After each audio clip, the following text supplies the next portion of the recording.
Good afternoon. Welcome to the Washington County Board of Education meeting for May 2nd. Call this meeting to order and declare a quorum. This afternoon, we have a 5th grade student from Smithsburg Elementary. I'm pleased to recognize Ashton Redmond. Ashton's going to lead us in the pledge, and following the pledge, we'll have a moment of silence. Ashton?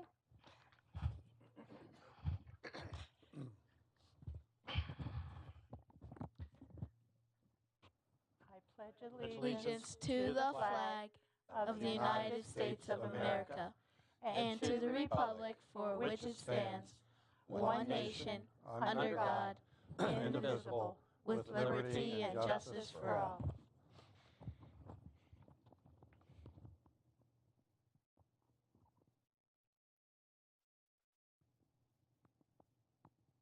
Thank you.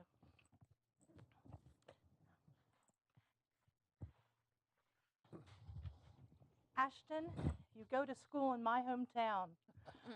What's wonderful about going to school in Smithsburg? Going to school in Smithsburg is wonderful because you get to learn and it learns you and gives you opportunities to be responsible, to be ready to learn and be safe, and lead you up to middle school. It's great because nobody's like gets put in separate things. Everybody's learning at the same state, so nobody's being put down, and there's barely anybody getting hurt in the school, and it's a great school. Oh, that's so wonderful to hear. That's wonderful to hear. You have 2 people with you this afternoon. Would you like to introduce them? Yes, ma'am. This is my principal, Miss Bergen. She's a great principal. She has us do activities and PBIS events, and there's never she always have things set up, and if you need help, she's always there to help you and introduce you to the school if you're a new kid. And this is my wonderful grandmother. Aww. She's raised me since my mom wasn't able to, and she's taught me up and grown me up to be a wonderful young man. Very nice. Wow.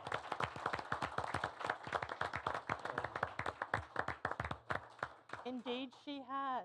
Indeed, she has. Thank you both for being here and for bringing Ashton this afternoon. Ashton, is there anything that you would like to share with us regarding your interests or your school life at Smithsburg Elementary? Yes. My interest is I like to play sports. I like to play football, basketball, and lacrosse. Right now we're in lacrosse season, and football is probably my favorite sport.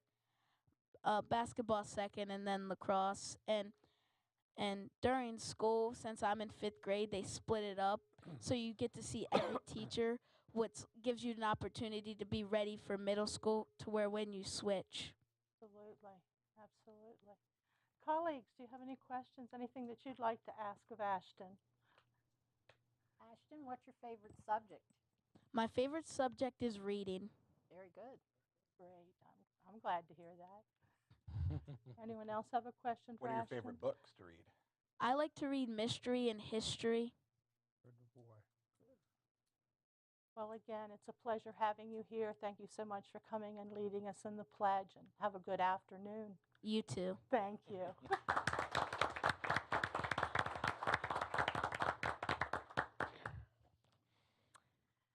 Okay, do we have any students or guests that we need to introduce? Okay, I will move on to the approval of the agenda. Do I have a motion for approval of the agenda? So move. Thank you, Mr. Stauffer. Is there a second? Second. Thank you, Mrs. Fisher. Any discussion about the agenda? All those in favor of approving our agenda this afternoon? Okay, 6-0. We'll move on to the approval of our minutes. Madam President, I move for approval of the closed session minutes dated Tuesday, April 18th, 2017. Thank you, Mr. Bickford. Is there a second? Second. Give it to Wayne. Thank you, Mr. Stauffer. You're closest to me. I heard you. Are there any additions or corrections to the minutes? Okay, hearing none, all those in favor of approving that set of minutes? Thank you, 6-0. Madam President, I move for approval of the business meeting minutes dated Tuesday, April 18th, 2017. Thank you, Mr. Bickford. Is there a second? Second. Thank you, Mr. Gessford. Any additions or corrections to that set of minutes?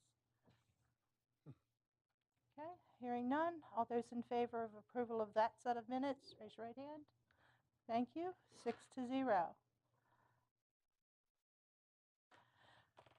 Okay, the next item on our agenda is public comment, and we have one individual who signed up this afternoon, and that's Mr. Doug Smith. Mr. Smith, would you like to come up to the table, please? Actually, I come to speak regarding some of the business the board was going to hear today, so I might defer my comments until after those presentations. Well, this is the time that we have reserved for public comments, and okay? And I'll do that. Thank you.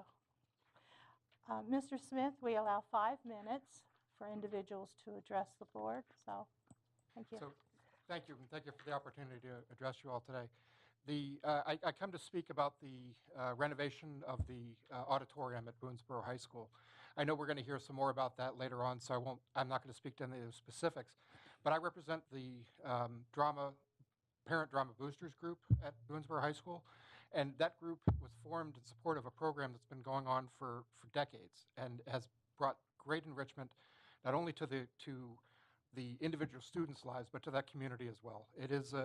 It's one of those things, and this is true of programs other than drama. This is true of the music programs, of whether it's choral, orchestra, or band. All of these programs build community within the school, so that these are ways that students can come together in positive ways to create something new. Now, I speak not only as a parent of 4 drama students, but as a former drama student myself, who is still in touch with my high school director, still in touch with my college director, and still in touch with many of the people we worked with over those years. So I really wanted to speak in support of the arts program, and obviously I looked up a lot of data. I could cite this study and that study about how arts not only help build the school, but they also help those individual students. That we've seen that having a drama program, having a music program helps build better mathematicians, helps build better lawyers, helps build better scientists, helps build better computer engineers. So when we're talking about arts, we're not talking about just the creative side. We're talking about how that creative side feeds the rest. So again, I know that we're here talking about the value of that renovation, and I would just encourage you that this is a community resource that is very important for the community. We're not talking about an auditorium for use by the drama group. We're talking about the auditorium for use by all aspects of the high school and of the middle school, which is right next door, and potentially, theoretically, even the elementary school, which is right next door. So I just would encourage you to give it careful consideration, to understand the need, that this is a very old facility, that they have been running with duct tape and patch cords for way too long. And so if I could, we've had such a generous office of support from the private community. If we can embrace that and build with that on the public side, I would just appreciate that. Thank you, sir, for your comments. You're welcome. Thank you for the opportunity. Thank you. At this time, we have board member response to public comment. If any of my colleagues, I'm sorry. Anybody else? Oh, I'm sorry. Thank you, Mrs. Fisher. Is there anyone else who is not signed up who would like to address the board at this time? Got a little ahead of myself. Now, back to this time for board member response to public comments. Do any of my colleagues have anything that they would like to say in response to Mr. Smith's remarks? Just real quickly, I appreciate you showing up here today. I hope you understand that we are very committed to the arts in Washington County. Have been, I hope, for a long time. It took a while. Most of us who were teachers years ago remember the fiasco that was the removal, I think it was band and other arts programs as a cost-saving measure. I think any of us and anybody that's ever been involved in that one way or another, as a board member, as a teacher, or as a fan, understand how important and how important to society the arts are. And if you go back and you want to have some fun, go back and Google quotes about the arts. And you will see as far back as Abraham Lincoln, or really John Adams, there are some statements that were made. People ask Lincoln, why are you spending money on the arts and money for building a building when, we have a war going on? And he, commented how important he thought that was. What good is it to how important it is to the Union that the arts are included in what they're doing, even in a time like that. So I know my colleagues are at this point in time are very dedicated to the enhancement of the arts in one way or another. But by the same token, we all understand that there are dollar signs involved in everything that we do. So, but thank you for coming. It's great to hear from a community member about that particular issue. Thank you. Thank you, Mr. Ridenour, for your remarks. Not only is academic achievement important and a priority for us, we want to produce well-rounded students, and the arts are extremely important in the education of our students. So Mr. Ridenour is so right when he says this board places value on the arts. And we also place great value on partnerships. So, anyone else? We'll move on to the interim superintendent's report. Dr. Michael. Okay, for the first half of our report today, we want to begin by recognizing Teacher Appreciation Day next week. I'd like to ask President of the Teachers Association, Neil Becker, and he has one of his associates with him, Miss Mary Newberry, with him. And we'd like to invite them forward as we recognize Teacher Appreciation Day is next week. We don't have a board meeting next week, but we did want to take the opportunity today to recognize not only next week's specific day, but I think schools will be celebrating the hard work of teachers all next week. I know a lot of schools, PTAs, do things like every day of next week. And we are so grateful for the workforce that we have, for the dedication, the professionalism of our teachers, the great work that they do to help our students learn every day, and the student achievement that we're proud of here in Washington County. And I personally am grateful to our teachers and to all of our staff for the work they do to help our students. So with that, Ms. Williams, I believe you have a proclamation we'd like to share. I do. I have a proclamation presented on the second day of May 2017. It's the Washington County Board of Education proclamation. Whereas teachers make public schools great, and whereas teachers work to open students' minds to ideas, knowledge, and dreams, and whereas teachers keep American democracy alive by laying the foundation for good citizenship, and whereas teachers fill many roles as listeners, explorers, role models, motivators, and mentors, and whereas teachers continue to influence us long after our school days are only memories. Therefore, be it proclaimed that May 9th, 2017 is observed by Washington County Public Schools as National Teacher Day in recognition of the impact teachers have on all of our lives. And this is signed by board members. I'd like to come down and present this, and I'd like to ask my colleagues to come down and shake your hands as well. Thank you. Will you join us? Film me.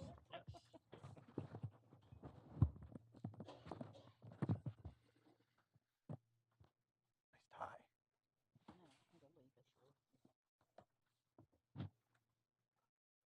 Guess I can shake your hand now, right? Congratulations. Appreciate it very much. It for you, right? Oh my goodness.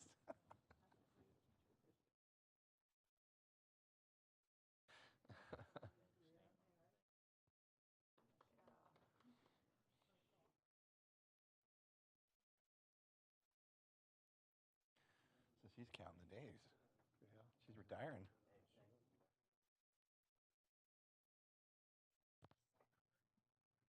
counting the days she's retiring.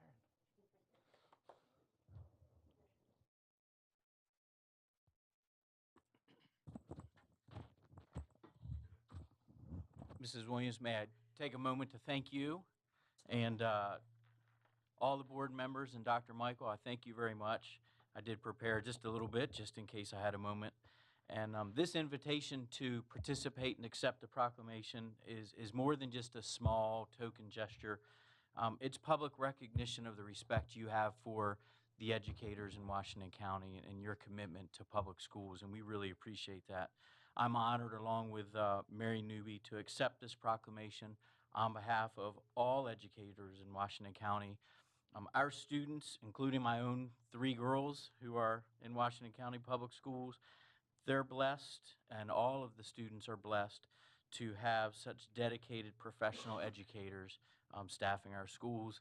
There are several in the audience today here for a variety of reasons, accepting recognition as well. I'm hopeful for the continued partnerships that the association and the school system have, and we can continue moving the school system forward. Again, I thank you very much, Dr. Michael and President Williams and all the board members for your appreciation and recognition of the educators. And it's a really neat moment here because a former student is here with his students today as well. So it's a touching moment to see how we go full circle through the process. So again, thank you very much. Thank you.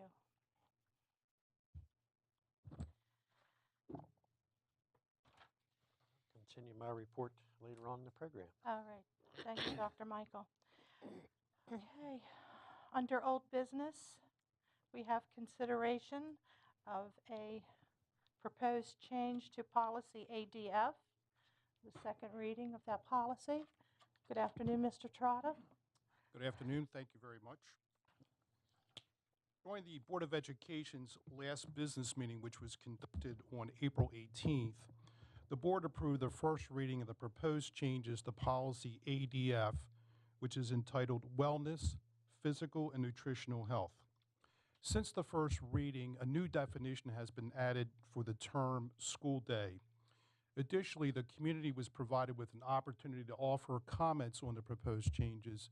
We did not receive any comments. As you may recall, the Maryland State Department of Education is requiring local boards of education across the state of Maryland to review and, if appropriate, update their wellness policies. In the event the board proceeds today to approve the second reading, we will then forward the approved policy to the state superintendent of schools for her records. Thank you, and we're glad to respond to any questions. Thank you, Mr. Trotta. Is there a motion? Madam President, I move to approve the second reading of proposed changes to policy ADF entitled Wellness, Physical and Nutritional Health. Thank you, Mrs. Fisher. Is there a second? Thank you, Mr. Ridenhour. Any discussion or questions? No? Then we'll move on to the vote. All those in favor of approval of the second reading of the proposed changes to policy ADF? Okay, thank you. 6-0. Motion passes. Thank you. Thank you, Mr. Trotta.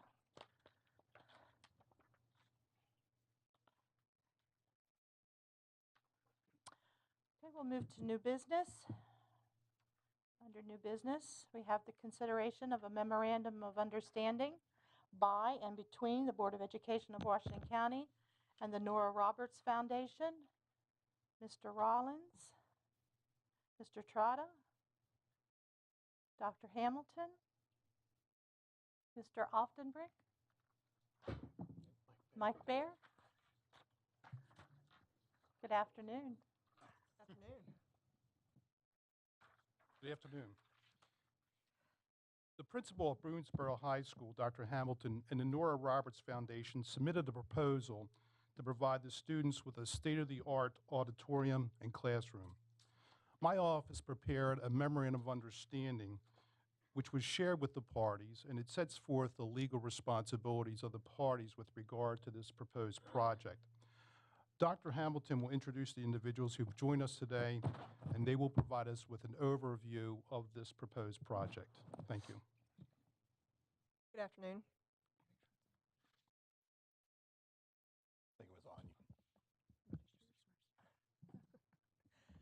First and foremost, I'd like to thank President Williams, Vice President Stauffer, other board members, Dr. Michael, for allowing us the opportunity to be here today to share with you our need for a new and improved auditorium at Boonesboro High. As I'm sure you're aware, Boonesboro High continues to grow and showcase student talent and abilities in the performing arts. We're fortunate to have a robust number of students participating in drama, orchestra, band, and chorus. Some of those students and their families, along with their teachers, Mr. Baer, Mrs. Wadding, and Mr. Socks, have joined us here today to show you how important it is to have a learning environment that truly inspires creativity, curiosity, and student achievement, all pillars of WCPS's vision. We're also fortunate today to have joining us Mr. Jason Oftenbrink, treasurer of the Nora Roberts Foundation, and also the son to our biggest community supporter, Miss Nora Roberts. The Nora Roberts Foundation and Miss Roberts herself have spearheaded this request to renovate our auditorium and bring it into the 21st century. If it weren't for their moral and financial support, I wouldn't be sitting here at this table today speaking with you. As you may or may not know, our auditorium is in desperate need of repair. The renovation and modernization of our auditorium that is being proposed includes a completely new lighting system, sound system upgrades, first and foremost. The renovation proposal also includes an enlarged stage and a new catwalk. Also included is a new ADA walkway that will run the entire length of the auditorium and replace the very large wheelchair lift in the front of the stage. Along with having the entire space updated cosmetically with such items as new acoustical panels, paint, and carpeting, we're also asking that the current hallway leading into our hallway or into our school be transformed into a lobby for the performing arts, which would also create a new front entrance for the school, which is badly needed. Approximately 40% of our students use this space on a daily basis, along with other school groups and organizations. The auditorium is highly used and showcases incredible student talent. These upgrades will bring 21st century technology in and prepare our students for better opportunities after high school that they might not otherwise have.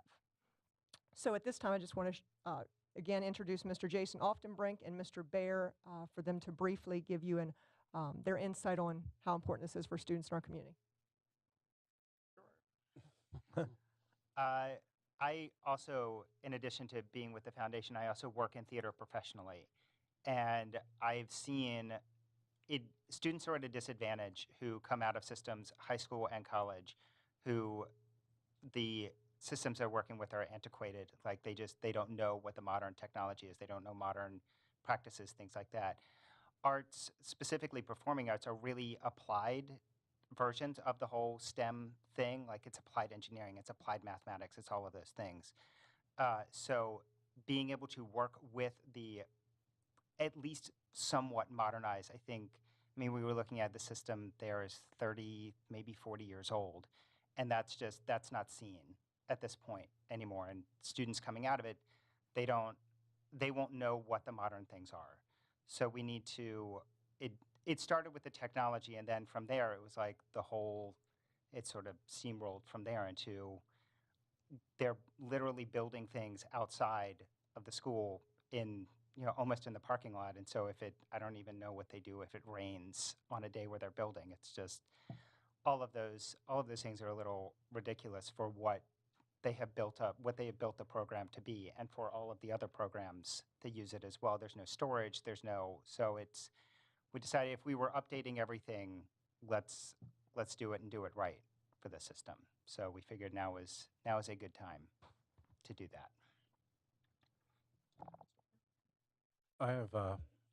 I've spent most of my adult life on that stage. Anybody that knows me knows I basically live on that stage. I've raised my children on that stage. I've raised a lot of other people's children on that stage. The space that we have is simply inadequate for the size school we have at this point. The community knows because we have large crowds come into everything we do. They love our band, they love our chorus, they love our orchestra. We fill that room all the time, and it's hard to fill the room and have people have to be pushed into the center or to be kept out in the hallway because there's not enough space to even hold everybody in the entryway of the school when you fill that room. We've simply outgrown the space. And I believe the community of Boonesboro, down to the elementary school, the middle school, I believe everybody will strongly benefit from our willingness to invest in the future of that Boonesboro community and the system. Glad to respond to any questions.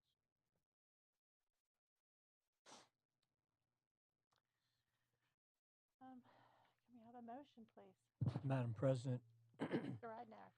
I move to approve the memorandum of understanding by and between the Board of Education of Washington County and the Nora Roberts Foundation. Thank you, Mr. Ridenour. Is there a second? Second. Oh, Three of us. okay. Thank you, gentlemen. Choose one. Mike Gessford. Mr. Gessford, thank you. Okay, any questions or discussion? I don't have any questions, but I just say I'm wholeheartedly in support of this relationship. I appreciate you giving us the opportunity to cooperate and be in a partnership with you. It's been a few years since I was on stage at Boonesboro for, I think, a debate or something, but it was badly in need of repairs then, and I'm glad to see that we can make this happen. I really like the fact that our parent, Mr. Smith, brought up the fact that this will be a resource for the entire community. That's, I think, how we envision this. So again, I just thank you for the opportunity to have this partnership with you. Mrs. Williams? Yes. I asked Tony maybe to go over the source of the funding and how that's going to be played out over the period of time so that the people in the public could understand that. I know we do, but it would be nice for everybody else to understand. Thank you. The total cost of the project is $2.5 million. The foundation has made a generous gift of $1,250,000, which will be paid over a 5-year period. As the project progresses, the foundation will make a payment of $500,000, and the school community is to provide an additional $625,000. At that point, the board is obligated to commit $625,000 to the project and will be ready to commence construction. Since the gift from the foundation is over a 5-year period, there will be a need for the board to forward fund additional funds in the amount of $750,000. But those funds will be reimbursed to the board as time progresses. I hope that is responsive to your inquiry. That is. Thank you very much. Any other questions? Comments? Then we'll move to the vote. All those in favor of the motion to approve the memorandum of understanding by and between the Board of Education of Washington County and the Nora Roberts Foundation? Okay, 6-0. Madam President, before the group leaves, I'd like to thank everyone for their work on this effort. For my staff, Tony Trotta and Rob Rollins, Chad Criswell, I know they've spent a lot of time. I guess we've probably been meeting off and on for a year, maybe or more. Had the opportunity to participate in a number of those meetings along with our architect that the board has previously approved. So it's very exciting to see this all come together, and we look forward to a great project moving forward. So again, thank you to my staff, and thank you to our community partners, and naturally our staff at Boonesboro High School, and to our students, I think, that are in the back. Thank them, and look forward to the opportunities you're going to have with the new stage.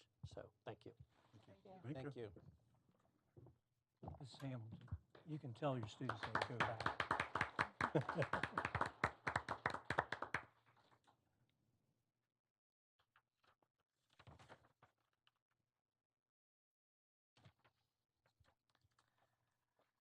Okay, our next item under new business is the consent agenda. Mr. Bechtel, thank you.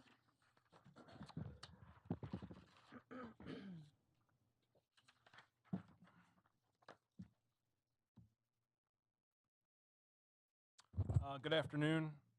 Today I have 9 items for your review, the details of which were included in your packets. Staff is seeking approval for the award of RFP 2017-33 for construction management services for Sharpsburg Elementary School to Oak Contracting at a total cost of $1,372,700 $741. The renewal of bid 2014-39 for food products and distribution for K-12 and other public agencies to Premier Incorporated at the unit prices and delivery schedule listed.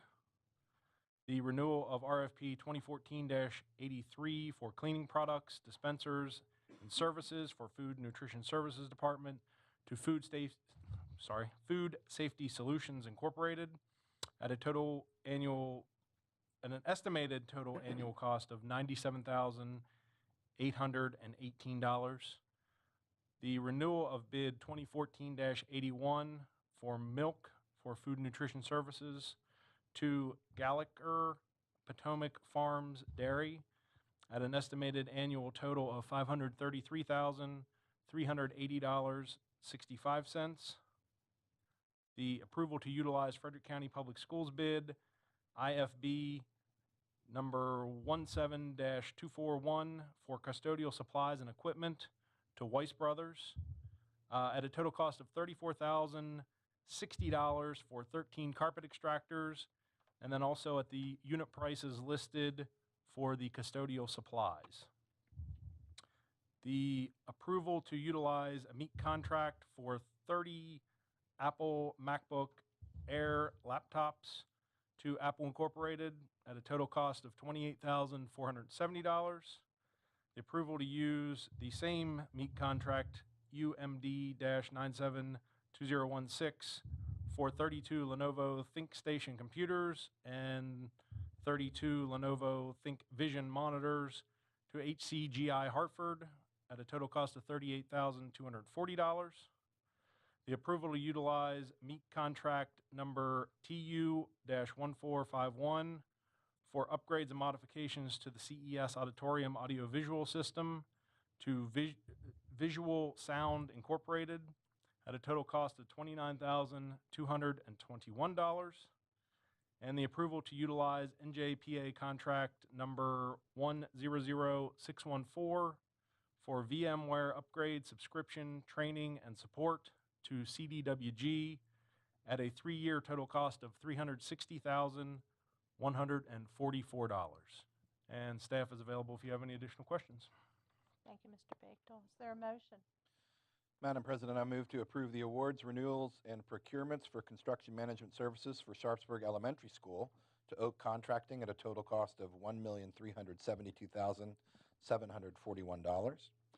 Food products and distribution for K-12 and other public agencies to Premier Inc. at the unit prices in the market basket and the delivery fee schedule. Cleaning products, dispensers, and services for Food and Nutrition Services Department to Food Safety Solutions Incorporated at an estimated total of $97,818. Milk for Food and Nutrition Services to Gallagher Potomac Farms Dairy at an estimated total of $533,380.65. 13 carpet extractors at $34,000.60, and custodial supplies and equipment from Weiss Brothers at the unit prices listed. 30 Apple MacBook Air laptops from Apple Incorporated at $28,470. 32 Lenovo ThinkStation computers and Lenovo ThinkVision monitors from HCGI Hartford at $38,240. Upgrades and modification of the CES Auditorium audiovisual systems from Visual Sound Inc. at $29,221. And VMware upgrade subscription training and support from CDWG at a 3-year total of $360,144. Thank you, Mr. Bickford. Is there a second? Second. Was that Mr. Gaspard? Thank you, Nope, Mr. Gaspard. Mr. Was Mr. Ridenhour. Ridenhour. I'm sorry. Thank you, Mr. Ridenhour. Discussion, questions for Mr. Bechtel? I just have a question. Is the name ThinkVision Monitor, is that just a name, or is that some type of special monitor? No, it's just a name. It's just their, yeah, Brand. Lenovo's name. Any other questions? Discussion? Okay. All those in favor on the motion? 6-0. Motion passes. Thank you very much. All right, thank you. And one additional point of information, Dr. Michael informed you of an emergency purchase for some computer servers. just wanted to confirm that that purchase was made on April 24th. So, thank you.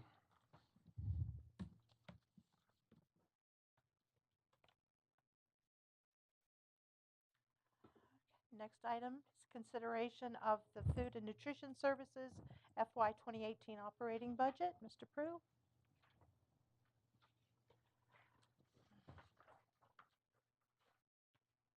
Good afternoon, Chairman Williams, Dr. Michaels, members of the board. It's my pleasure to present to you the proposed Food and Nutrition Services FY18 operating budget.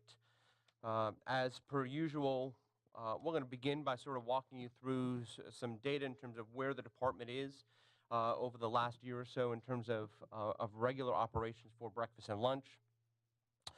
As you can see in front of you, a line chart of our operations and meal sales data over the last number of years.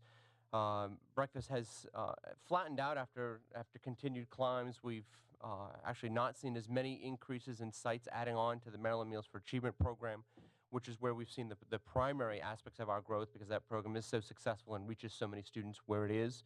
But we have stayed level at just under about 9,000 breakfasts per day.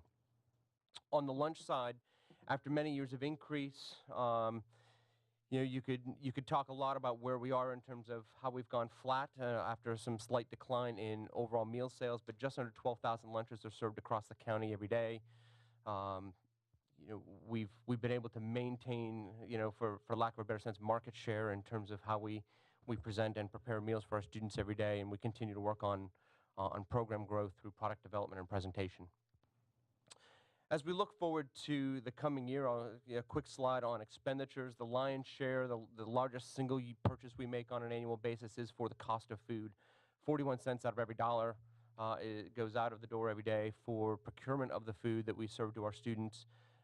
Behind that, 36% of our income goes out for salaries and wages, with another 17% for benefits. We've been able to maintain those numbers, and actually food cost has declined about 2% over the last 2 years, so that's helping us as we move forward in the budget for the coming year. And then you can see small slices of the pie for non-food supplies, equipment repair, and other expenses. On the revenue side, I think you have that. Sorry about that. On the revenue side, what you're seeing is that the vast majority of our revenue comes from federal sources, reimbursements in paid and free and reduced price meals coming from the federal government, 45% for lunch, 21% of our overall income coming in breakfast payments. After that, combined payments from our students and our families for a la carte items or for the paid portions of their meals takes over the next section of our payments, accounting for about 22% of the overall budget. And then we have some state and other local shares that come in to wind out the total budget. The next slide in front of you is a comparison of our meal prices that we share with you every year. How do we compare and stack up to our partners to the east and west? I will note that we are ahead of the game compared to our partners, so when you're looking at prices from Frederick and from Allegheny County, they clearly are proposed and have not gone to their board yet. That's discussion between myself and my colleagues of what staff in those counties is proposing. And you can see as long as we all propose and stay where we are, we're right in the wheelhouse, about average with Frederick County and slightly ahead, definitely on the lunch side in terms of where Allegheny County is. What we're proposing for you this year is a 10-cent increase across the board in breakfast and lunch prices, both for students and for staff. This meal price keeps us consistent and in coordination with federal statute relating to the Healthy Hunger-Free Kids Act that does call for meal prices when our paid price is below the reimbursement for a federal free meal. So it does meet the requirements of that regulation. It also does help us meet some of the places where we are this school year in terms of preparing for next year's increase in insurance benefits. Because, of course, just like on the general fund, the Food and Nutrition Services Fund is absorbing that increase in healthcare costs at the 25% level. So the additional funding here, while it is a small amount, 10 cents amounts to about $50,000 in lunch payments. So it helps offset that, but really the cost sharing on that is coming out of reduced costs in other areas. And with that, I propose to you today a combined budget balanced out at $11,788,300, revenues and expenses. And I'll be happy to accept any questions you have. Thank you. Have a motion, please.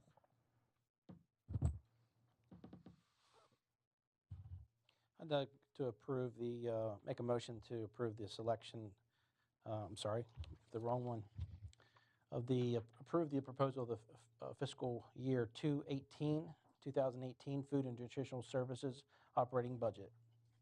Thank you, Mr. Gessert. Is there a second? Second. Thank you, Mr. Bickford. Questions, discussion? Mr. Stauffer? Why has the number of lunches sold was an increase and then there was a slight decrease and now we pretty much flatline? What do you think the reason for that is? My speculation and what we're seeing across the country is that we've seen a decrease in total meal sales, specifically in the paid category, as nutritional regulations became stricter and we were forced with requirements on 100% whole grains, reducing the sodium levels, changing milk from, let's say, 1% flavored milk to fat-free flavored milk affected overall student sales. And that's a trend we're seeing across the country. The more details to come, but new Agricultural Secretary Perdue issued a proclamation with some relief to some of those requirements yesterday at a school system down in Virginia in Loudoun County.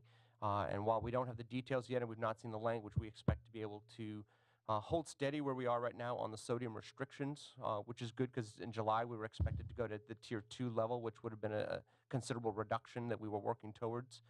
We may be able to restore 1% fat-flavored milk, which is it's a little more palatable and provides a little more full flavor. And there are some items that just don't present well in whole grain and a whole grain variety, and we can restore regular grains in some places, I think, with potential waivers that may be out there. Things like pasta don't always cook the same when you cook them in a whole grain variety, and there's a number of other items, tortillas and things. So I think, that's the underlying reasoning and what we're really seeing across the country, and I'm hopeful that with some relief from the federal government, we may see some increases. And that was a tough challenge to do that with the sodium. I mean, Absolutely. It was very hard to get a meal to taste good, and so then it reflected back down to the students. So we've been playing a lot with flavor profiles to reduce sodium, increase herbs and spices, and we always have had restrictions on fat, and your flavor's coming from somewhere. And then it increases your cost on the other end of it too. Absolutely. So good job for doing that. Mrs. Fisher? I also noted the possible changes that you mentioned that may be coming from the federal government. But I've also heard talk that there may be a move to pull the federal government out of school lunch. What would happen to school lunches if federal government no longer provided the subsidies that they do now? So specifically, if I think I'm getting to the crux of your question, there's been some discussion at the federal level about block granting the school meals programs. That discussion came up back in the 80s during the Reagan years. It has come back again recently. The school meals programs are up for federal reauthorization. They have been up actually for the last year and a half, and Congress has failed to reauthorize the programs. Last year's bills, one in the Senate, one in the House, were not aligned, and that's why we didn't get reauthorization last year. The House of Representatives was calling for a block grant program, so they would cap the federal liability on funding at what it is today, issue that money to the states based on the percentage of reimbursements they're receiving from federal dollars at this point, and turn all the management of the programs to the state government. States then would get to determine how they want to allocate the money to each LEA. They could then determine what their nutritional requirements are state by state. They could determine what their free and reduced meal program is. And what I likely would see in most cases is that school systems would probably be given their own sort of block grant.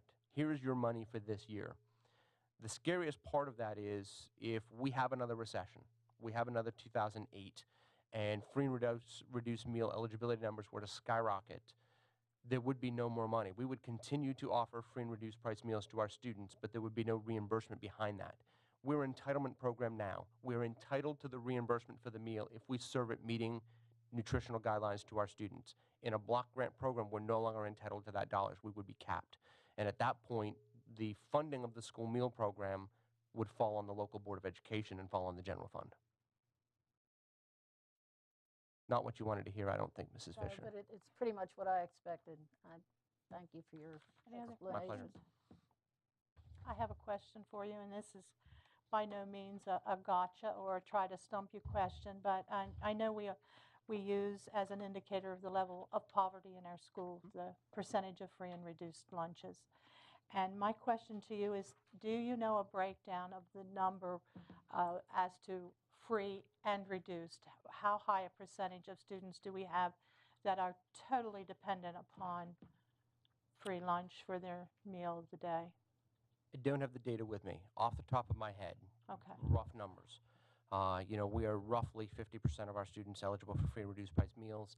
80% of them are roughly on the free meal side, 10% or 20% on the reduced side. So you're looking at 40% of our population free, 10% of our population reduced. But those numbers are actually for the community on our website, on the Food and Nutrition Services page. The October 31 numbers that you see when you review compensatory education funding, and we do the October enrollment reports at the first meeting in November, those numbers are on our website for the community to review. Thank you. You're welcome. Very much. Any other questions, comments? Okay, the motion on the table is to approve the proposed FY 2018 Food Nutrition Services operating budget. All those in favor, raise your right hand. 6-0. Motion carries. Thank you. Thank you.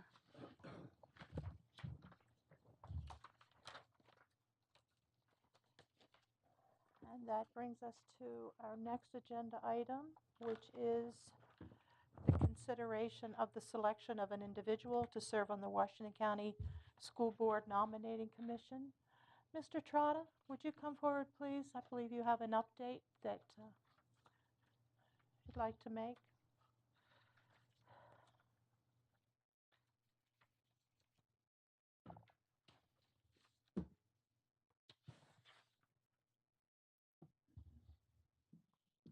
Good afternoon again.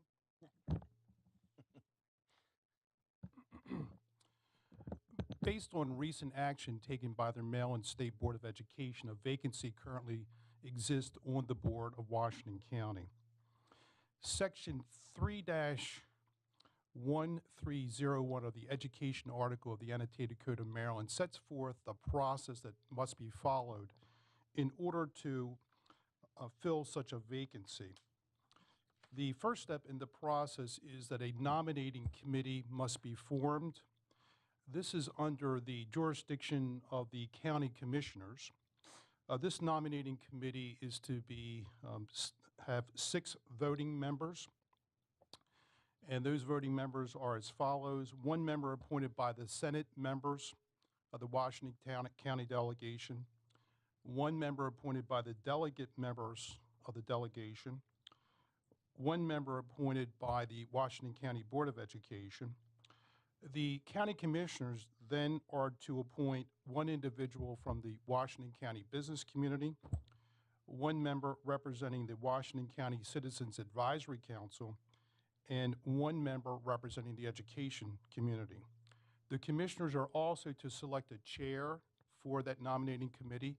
The chair is a non-voting member unless there is a tie.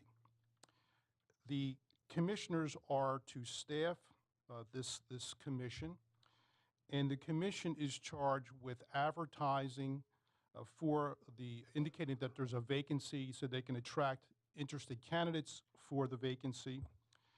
Before they select any nominees, they are to conduct at least 1 public hearing, and within 30 days of the vacancy, they are to submit no more than 3 nominees to the county commissioners for their consideration. We calculate that date to be May 25th is the deadline for the work of the nominating commission to be completed. Within 15 days of receiving the nominees, the county commissioners are then to appoint an individual to fill the vacancy on the Board of Education. We wanted to provide that background information for the benefit of the board members and the community before the board takes action this afternoon. Thank you, Mr. Trotta. Thank you. So at this time, I'll open nominations for the selection of a representative to represent the board on the Washington County School Board Nominating Commission. Madam President, I move to approve the selection of Mr. Peter Bickford to serve on the Washington County Board Nominating Commission. Thank you, Mr. Rydnak. Is there a second? Thank you, Mr. Stauffer. Any questions, discussion? We'll move to the vote for the approval of the selection of Peter Bickford to serve on the Washington County School Board Nominating Committee. Commission, not committee. Commission. It's more important than a committee. All those in favor, please raise your right hand. 6-0. Motion carries. I did have one question, I'm sorry. Was it your understanding, Tony, the commission will be doing the public hearing or the commissioners? It is the commission. Okay. And what I envision happening is the county commissioner's staff working with the commission to carry out their duties and responsibilities. And we have extended to the county commissioner's office our assistance, should any assistance be needed as they move forward with the process. All right, thanks. Okay, we'll have the second half of the interim superintendent's report at this time. Thank you, President Williams. Just a little bit of information, if I've calculated things correctly here. Looks like about 43.1% of our students are eligible for free meals. That's 9,450 students. And about 5.6% of our children are eligible for reduced meals, about 1,225 students. Our next part of our superintendent's report today, Ms. Carol Costello from the Student Service Office is going to provide a little bit of an update of our partnerships that we have throughout the county with some mental health providers and some of the services that we're providing students. So I'll let her introduce a number of guests that she has with her today and provide us a brief update of how we're supporting some of our students. Thank you. Carol? Good afternoon, Dr. Michael. I think I have the wrong. You're good. No, you're good. Am I good? Yep. Okay. Mrs. Williams and members of the board, thank you very much for the opportunity to come here today and update you on this really wonderful partnership. I do want to introduce our guests before I continue. I have next to me James Hovis. He is the director of the Washington County Office of Community Grant Management. And then also behind me are Susan Buchanan and Stephanie Laypole, who are grant managers at the Washington County Office of Grant Management, and Lynn Rushing, who is the Chief Executive Officer from Brook Lane Health Services. So we're here today to tell you about a very unique partnership really between the Washington County Board of County Commissioners, the Local Management Board, the Maryland Governor's Office for Children, and of course the public school system to basically to help serve the mental health needs of the students in our system. Additionally, the other partner would be Brook Lane Health Services, which is why Mr. Rushing is here today. They are the selected provider of the services that was selected through RFP by the Local Management Board. The program we're speaking about today was actually developed as a result of concern throughout our community about student mental health concerns and issues.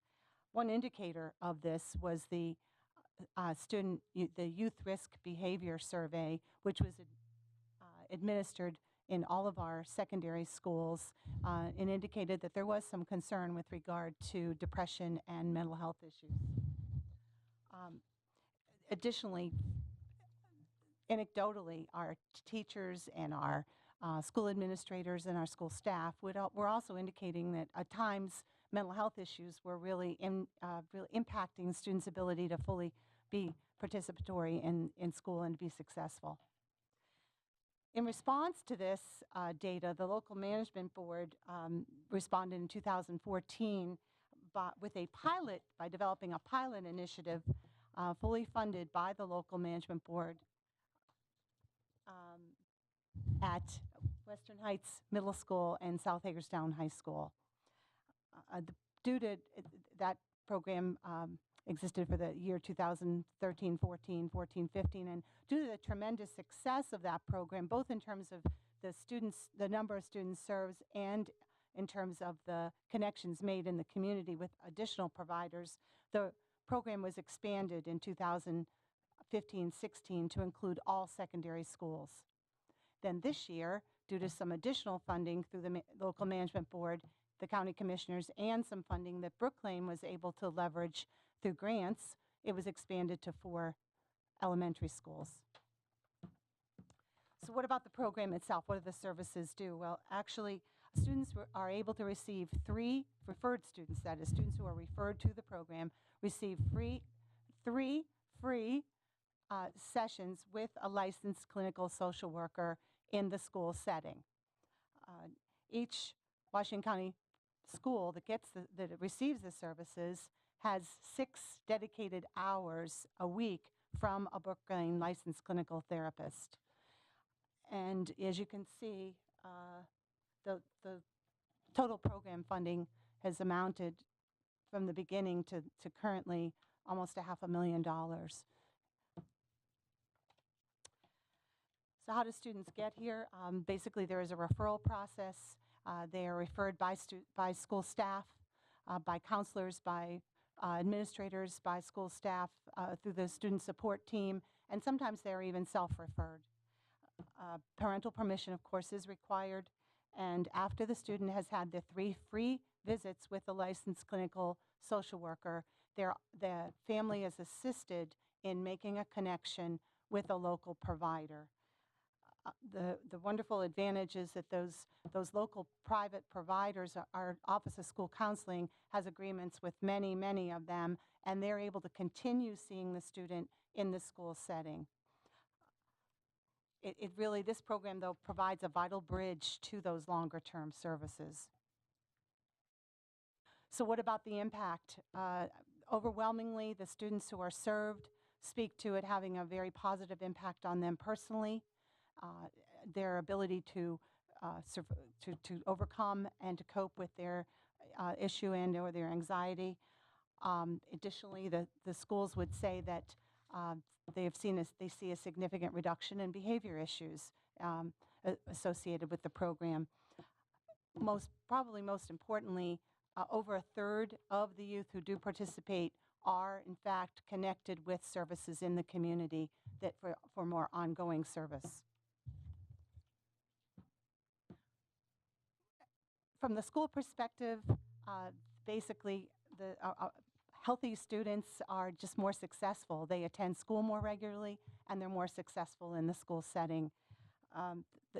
Again, the wonderful part about this is that the services are provided during the school day, so our students don't have to be pulled out to go access mental health services. Recently, we polled our principals to see from their perspective how they were feeling about the program, and the response was overwhelming. Principals indicated that this service had had a tremendous impact both on students and on their school climate, and that they were seeing just a measurable difference. I included a couple of quotes here from principals, but I could have picked about 16 of them. They were resounding in their support of the program. Currently, the program that we've put together with local funding and really through local vision, really in terms of this partnership, is receiving statewide attention. Mr. Hovis here next to me has actually testified in various state legislative committees this year because they're very interested in this type of public and school and partnership to meet the needs of students. I'm very personally, I think that's amazing, but I'm really glad it's getting statewide attention, but more than anything else, I'm very grateful for our students who have access to services that they might not otherwise have. And from my perspective, from the Office of Student Services And certainly from the system perspective, I'm just very, very grateful and wanted to come before you today to have you understand the program, but also to express my gratitude to our partners. Okay, thank you, Carol. I'm sure Carol and her guests will be glad to entertain a few questions if you have any, but we just want to make the board aware of our partnerships in the community and the great support that we have from our partners and how we can serve our students better. It's obviously a need that we have in our schools and with our students, and we want to continue to look for methods that we can help support our students in a greater way moving forward. Thank you, Carol. Questions? I was just wondering, do you have a breakdown of secondary, middle, elementary students who fail themselves? In terms of that number that I provided of students who have been seen, I don't have that, but I certainly could get that for you. This is the first year we've actually provided service at the elementary level. Jim, do you? Yes, Mr. Stauffer, my office, who manages the grants for all the partners, all the money is funneled through my office, and then we're able to manage. We collect data, which, you know, we live in a data-driven society when we're talking about grant funding right now. So we have all the data we need. We can articulate it any such way to provide you any information you like. Yes, we'll be glad to provide it to you. Yes. Is there ever a waiting list, or is it? I mean, is the need greater than the? Yes, I would tell you there is a waiting list. Again, each school gets 6 hours of dedicated service a week, but generally those positions and those slots, so to speak, are backfilled pretty quickly. And if anybody's watching this, that you know, what sort of student is the typical student that would avail themselves of these services? Or what sort of student would you hope would be aware of it that could avail themselves?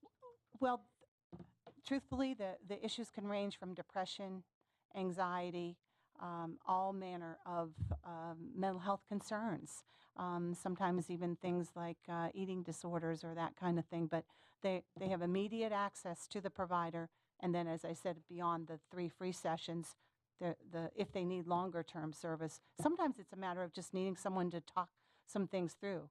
As you see, only about a third of those who participate end up in longer-term situations. And who does the student approach if they? They would generally approach the school counselor, and that's where the majority of our referrals come from, the student intervention specialist in the secondary setting. Also, the assistant principal has been a wonderful source of referral as well. Wonderful, thank you. I just, there was a slide that gave the number of students that have been served in the program and the number of students that have been referred for additional services. And I'm assuming that those, it says here 794 students availed themselves of the 3 hours that they had, not necessarily? No. Or that they needed more intense services? The nearly 800 were connected with additional services beyond the 3 free sessions in the school. I was thinking that they needed more than the 3 services that they were being, the 3 hours of service that they were being, but they were getting additional services. That's right. And they were connected with a provider in the community. I understand now. Okay. It's important to report that even though the model is a 3-session model, we're very lucky to have a partner like Brook Lane who can look beyond maybe what the contract says and can provide maybe a little bit more. I knew we have some group sessions that go on. We're constantly reviewing our successes at the schools. And spoke with Kay Hoffman, who's the grant person at Brook Lane. She's looking to enhance maybe this summer to include some summer services. Because remember, at the end of the school year, these kids still have the problems. They're not in school to get the service. So we're looking at additional funding for that. But of course, it requires funding. And we're so fortunate to have the Board of County Commissioners support this effort 100% financially with staff and cash. And also, they support the Gaming Commission is supportive. I think we received 100% funding, what was requested last year, Lynn, from the Gaming Commission, if I'm not mistaken. The Community Organization Funding Committee supports this and provides 100% of the ask. Our legislators in Annapolis are very interested. This is unheard of that we're doing something of this sort. Sure, every system they have providers, but never before had the community partners, other funders came together to provide these services at no cost. And as a parent who may have had, if you're a parent and have a child with mental issues, the, the roadblocks are tremendous. Transportation. How do I get my child to our therapist? The cost. You know, if you're uninsured, the cost of a therapist can, run $145 per hour. We're very lucky that Brook Lane is providing the service at a minimal cost to the county, so we're not paying that through our grant funding. But there's just so many roadblocks. Access to care. This way the kid is at school. Well, the parents that maybe don't want to participate, well, I'm sending them to school anyhow. If this is available, why not? Same with our school-based health centers. A parent maybe can't go to school to get their kid to take them to the doctor. We're sending them to school. The center's there. It makes sense. They access the service instead of falling through the cracks. Great program. Carol deserves a lot of thanks, too. This was sort of a brainchild of maybe me and Carol years ago. I said, I really can't remember the conversation anymore, Carol, but she was passionate about it.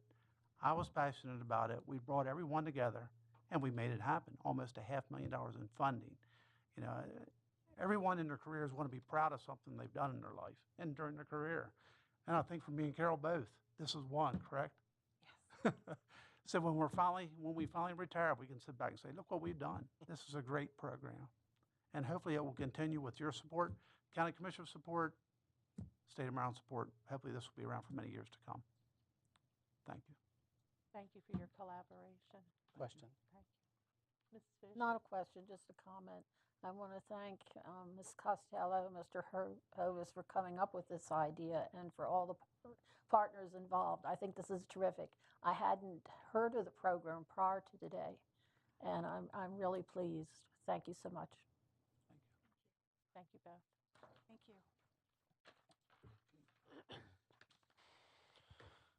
We'll continue our report. Technology department over the last 6 months has gone through pretty much a transformation under the leadership of Derek Root, our Chief Technology Officer. I think as of the last board meeting, we finally had our last member of the team in place. And I've asked Mr. Root if he would just give a very brief report to the board so you can kind of understand some of the structure of our new technology department, how we're set up hopefully to serve students better, our school system better, our business side of the house better as well. So with that, Mr. Root. Good afternoon, Madam President, Dr. Michael. Thank you for having me, members of the board. I put together just a quick presentation, just a few slides to talk about where we've been and where we are today and where we're going in the technology department. I just wanted to quickly recap some information about why we did the reorganization here at the school system. We were maintaining separate computing environments. That was driving an unnecessary cost burden. We had an inconsistent security posture amongst the different departments. We had variable support offerings. Depending on who you called, you weren't sure what kind of support level you were going to get. We had a lack of end-to-end accountability in the technology department in general, and often competing priorities between the two houses that had kind of grown up in technology. There was a lack of sufficient field support for the schools. We had an over-reliance on vendor support and relations.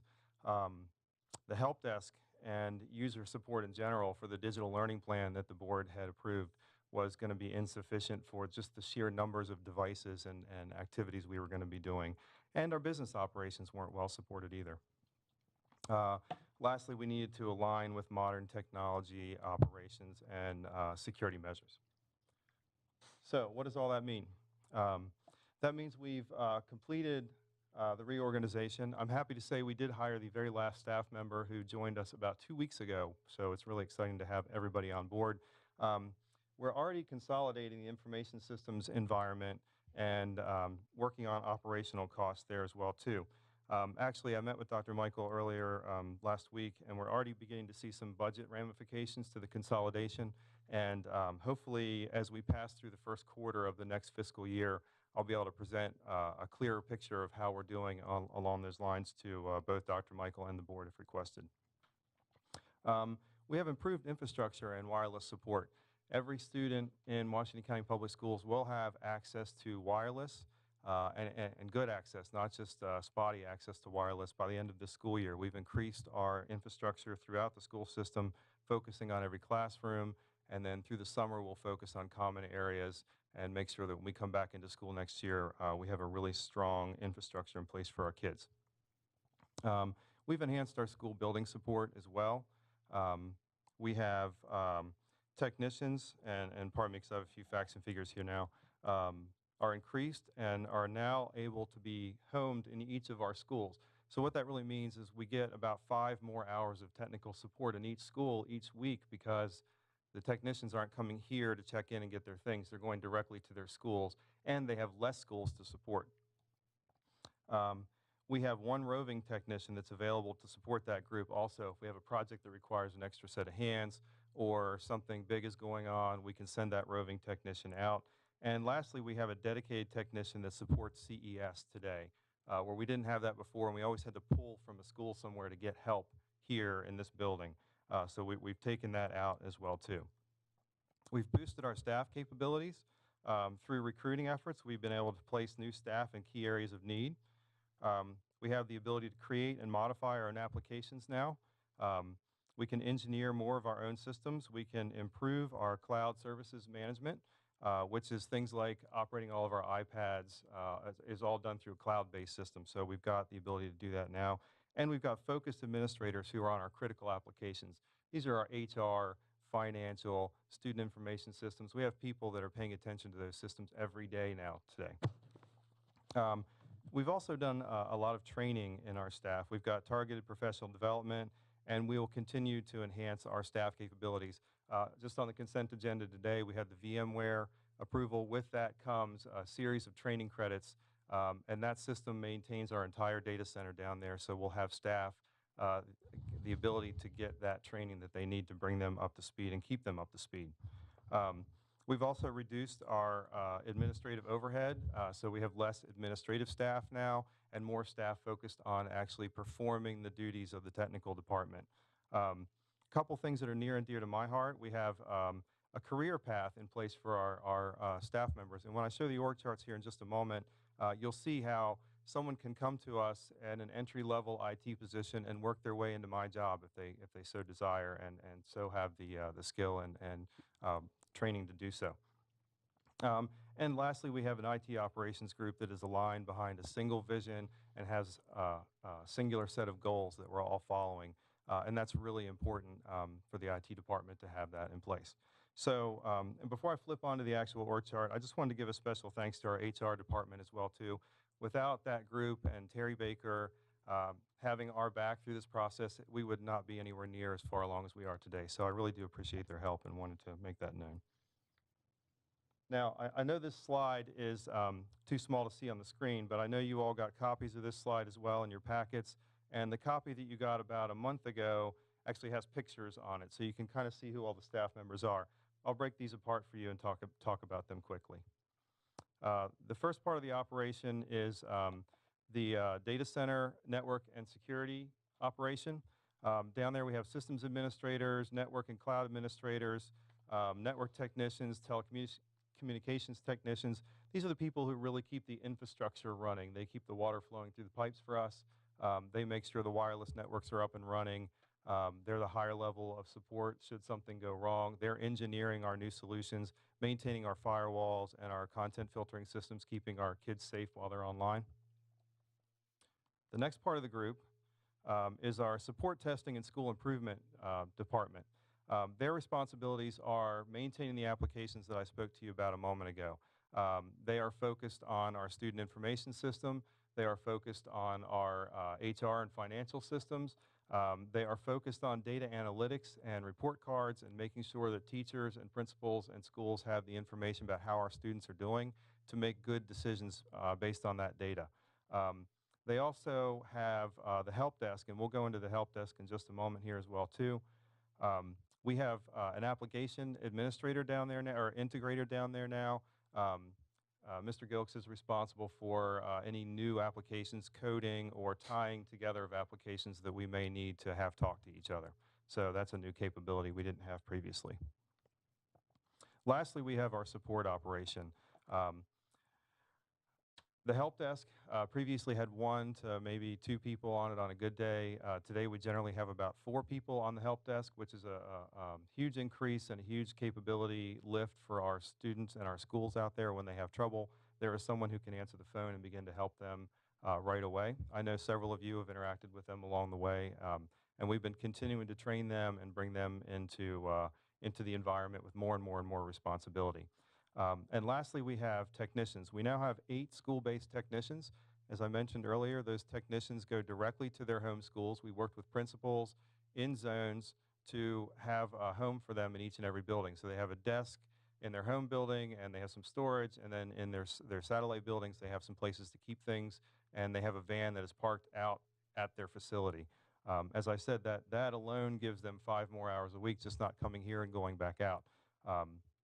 Into the school systems. And I also mentioned we have a field support technician. Mr. Martin will travel the county and assist with anything that needs an extra set of hands. And when he's not doing that, he's back here helping this group here fix and maintain our systems. And lastly, we have our CES technician who maintains this building for us and handles all these meetings and all of our integrations with the cable company and the newspaper and all the sort of AV type things we do as well too. With that wraps up the org chart, and I'm open for any questions. Yeah. Questions, comments for Mr. Root? I just have one. Absolutely. Looking at the 2 pages on the PowerPoint presentation, why reorganize and the support today and for tomorrow. Sure. And looking at the reasons why the reorganization, were these identified through I want to call it a study that you conducted, or along with just day-to-day observation of how I think the it was a system combination operates? of things. There were some things more on the security side that probably came out of that study. It was pretty obvious that we had 2 IT houses operating 2 environments already, which was a duplication of efforts. And it's just the way the system kind of grew up into technology, and it was not unique to WCPS for that to happen. If you talk to other districts around Maryland or other states even, you'll find similar operations have happened where HR departments are running their own sort of data center and student information systems are running their own sort of data center. You'll find that it's pretty common, but it's not the most efficient way and financially efficient way to run an IT operation. So I think that need was recognized even before.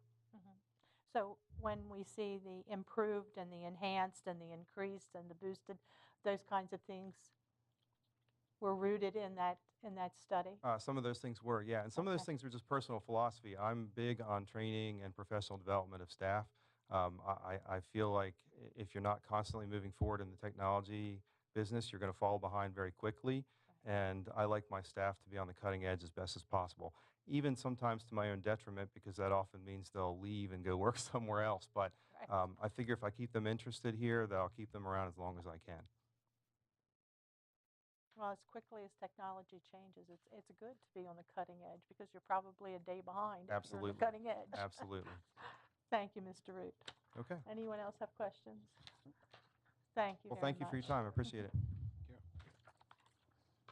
Okay, another part of our report today will be our early learning update. Stacy, Dr. Henson, and Mr. Summer are going to come forward for that report.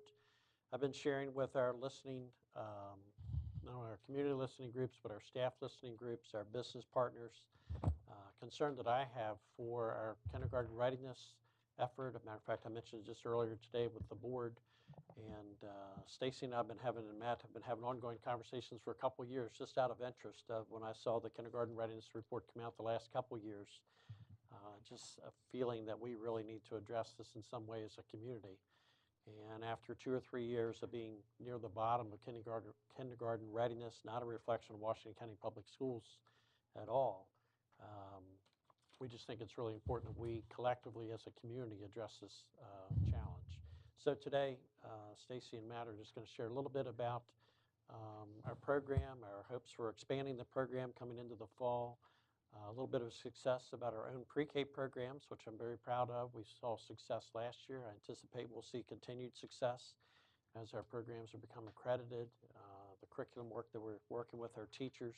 So I'm excited about that. I'd also be very excited about serving more children in full-day pre-K programs as we can partnership with other community groups, our county commissioners, and others to provide the staffing and space for that. So with all that, I hope I didn't take away too much. I know what your presentation is, so I didn't take away too much. We're done. Well, good afternoon, President Williams, Dr. Michael. Thank you for having us here today, fellow board members. We appreciate the opportunity to share updates with you regarding early learning in Washington County schools. I think I can sum it up by saying that we've really been focusing the past few years on three areas: programming, access, and expansion, looking at our kindergarten and school readiness for our youngest students, and then our community outreach and support, which we find is critical.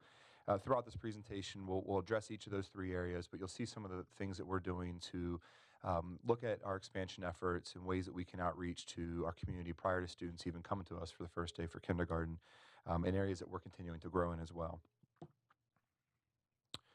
Currently, we are serving 641 students in 15 of our 26 elementary schools. Of those 641, 461 students represent half-day programs. Those students are typically in their schools for about 2.5 hours. Then they go home for either the afternoon, or they come for the afternoon and leave at the end of the day. We have 180 full-day students, and that represents full capacity for our full-day programs. Our full-day programs have been filled, and they fill quickly in the schools that we have those opportunities available.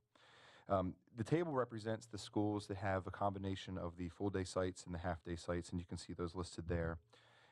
The 641 students represents roughly about 90 to 95% of our capacity that we have currently across all of our 15 sites. We are looking at continuing to expand the number of seats that we have available for pre-K students, but we're also looking at ways that we can continue to, as Dr. Michael mentioned, increase from our half-day programs to adding more full-day programs in the sites that we already have pre-K established. Just as a side note, and it's not listed on this PowerPoint, 4 years ago, we were approximately serving only 400 pre-K students at 10 sites. So we've expanded to 5 new schools and offered now close to 250, 300 more students, and we're proud of that effort, and we'll continue to look at that in ways that we can grow with our pre-K opportunities. So with the pre-K programs, obviously the big question is funding and where our funding comes from. Right now we have 3 funding sources. Locally, we receive funding for our pre-K programs, but we also receive funds through state and federal grants. 3 years ago, state and federal pre-K expansion grants were offered to school systems that were interested in continuing to grow their pre-K programs. We took full advantage of it, and we asked for as much as we could possibly receive. Currently, we receive $953,000 in state and federal expansion grants. Next school year, we are requesting a little over $1.1 million in grants, and that increase will help us continue to expand some of our half-day programs to full day. And Stacy will share a little bit of that in a moment. And we're also looking at expanding in a couple new sites, kind of a small scale, to get our foot in the door in those schools to continue to grow. I will share also, too, with our local funding that we look at ways that we can continue to grow our program without adding any more funding to our local budget. Example, at Williamsport Elementary School last year, we saw a decrease in some of our student enrollment, so we were able to reallocate a teaching position within that building to a pre-K teaching position, which allowed us to open up 40 spots for pre-K students at Williamsport Elementary School. Dr. Henson will get a little bit further into the KRA data, but I wanted to share one piece of information here, and Dr. Michael mentioned a little bit that we are proud of some of our work that some of the success that we're seeing and the work that's happening in our pre-K classrooms. This table here represents the KRA, the students who are demonstrating readiness by their prior care. And what prior care is determined is when a student is registered for kindergarten, a parent checks off on a box in the registration where they receive their prior care support, whether if it was through a public pre-K, such as our pre-K programs, a non-public nursery, home or informal care, Head Start, family child care, or at a child care center. As you can see, the WCPS public pre-K program is the only of the 6 subcategories that outperform the state average. Now, while 41% isn't a number that we're excited with, because we know we can continue to grow, we have closed that achievement gap, and we are the only, the WCPS pre-K are the only ones that are outperforming state averages in those same areas. So we're seeing success, we're seeing some of that gap close. Not to mention, too, that the state overall average is at 43%, Washington County Schools is at 33%, but our pre-K is at 41. So again, we're seeing some successes there, and we're starting to build on those successes, and that's helping us continue to expand our programs and target certain areas that we can continue to work to expand our programs and our efforts. And additionally, what is not shared in that data is that of that 41% of our students that have access to our public pre-K, over 80% of those are farm students. So we're really proud of the work that our pre-K teachers have been doing within the classroom. We wanted to share with you the kindergarten readiness data from this year's administration. This year we administered a test to a representative sampling. It was about 32% of our incoming kindergartners that were assessed. That representative sampling comes from the Maryland State Department of Education. We upload a file and then they choose randomly the students that will be assessed through the kindergarten readiness assessment. This year, 33% of our incoming students demonstrated readiness, which is concerning to us, but it also gives us a point of work to do. 41%, as Matt shared, of those students that are demonstrated readiness were our pre-K participants, which we were very proud of. Washington County does rank 5th from the bottom as far as giving access to students. So we know that one of the areas that we need to improve upon is expansion efforts, which we'll speak to a little bit more of, and giving more access to more of our students. One of the other data points that was really alarming to us is when we really disaggregated the data, 31% of our farm students were demonstrating readiness, but only 35% of those that were non-farms, coming from middle to high income families, are demonstrating full readiness for school. So we know it's not just our low income students that we need to give access to, we need to expand pre-K for everybody. So prior experience is really important, which is why we continue to reach out to our community programs, our child care providers, and really try to share information that would benefit our students as far as kindergarten readiness.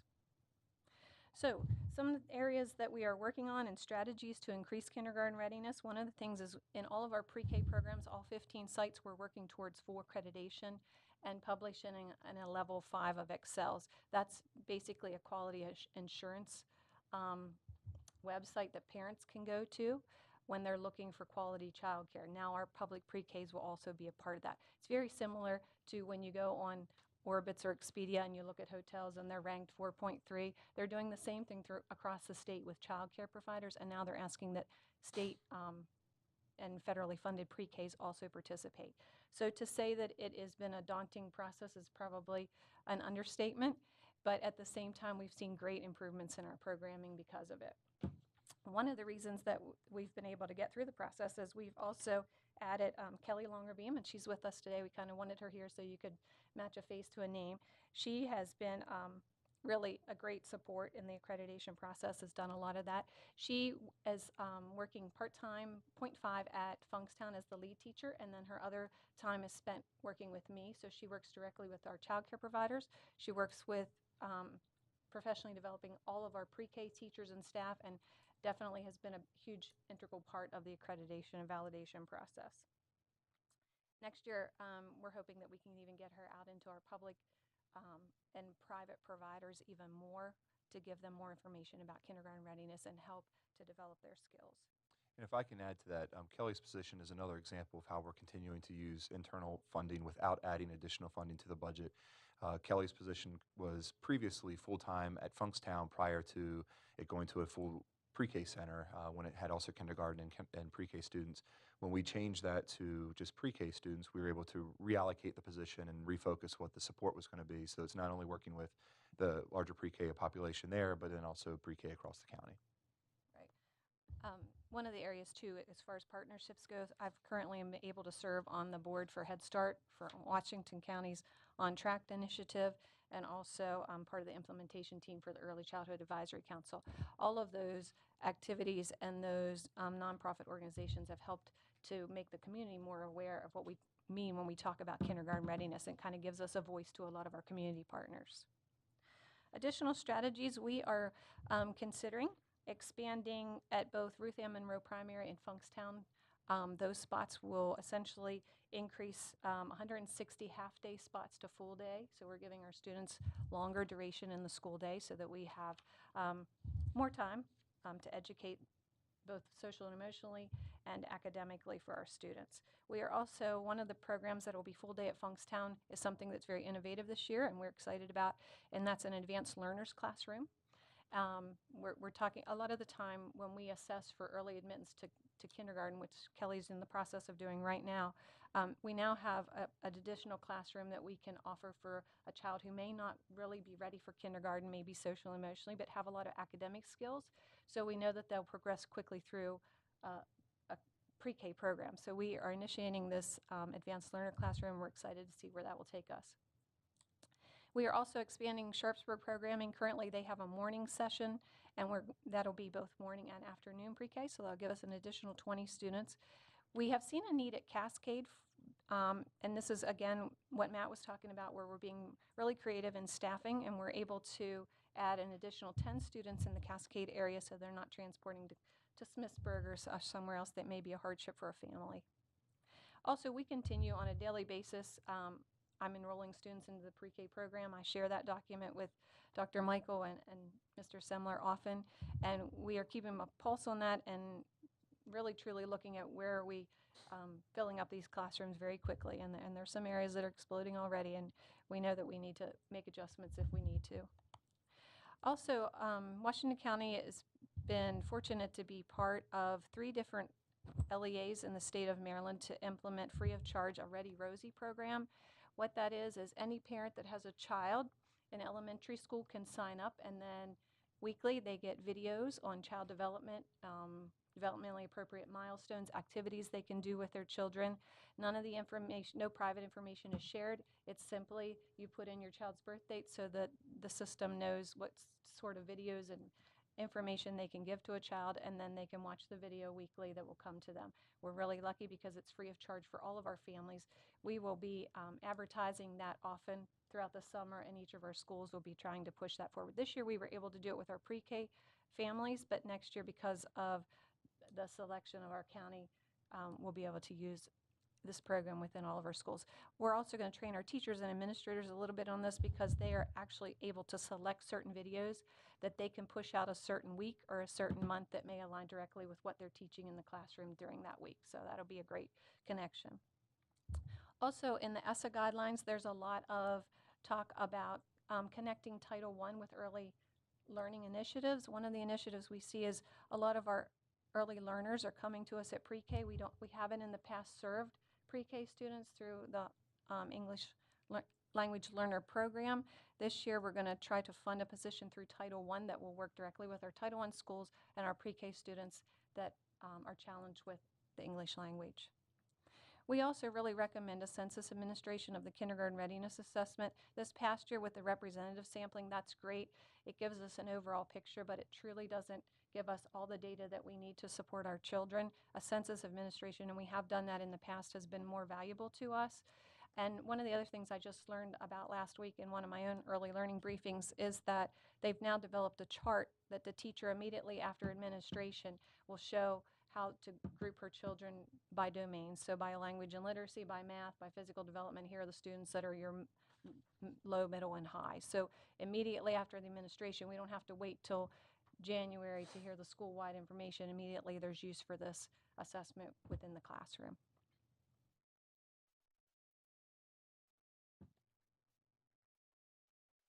One of the other things that we are doing is we are working with On Track Washington County and the Early Childhood Advisory Council.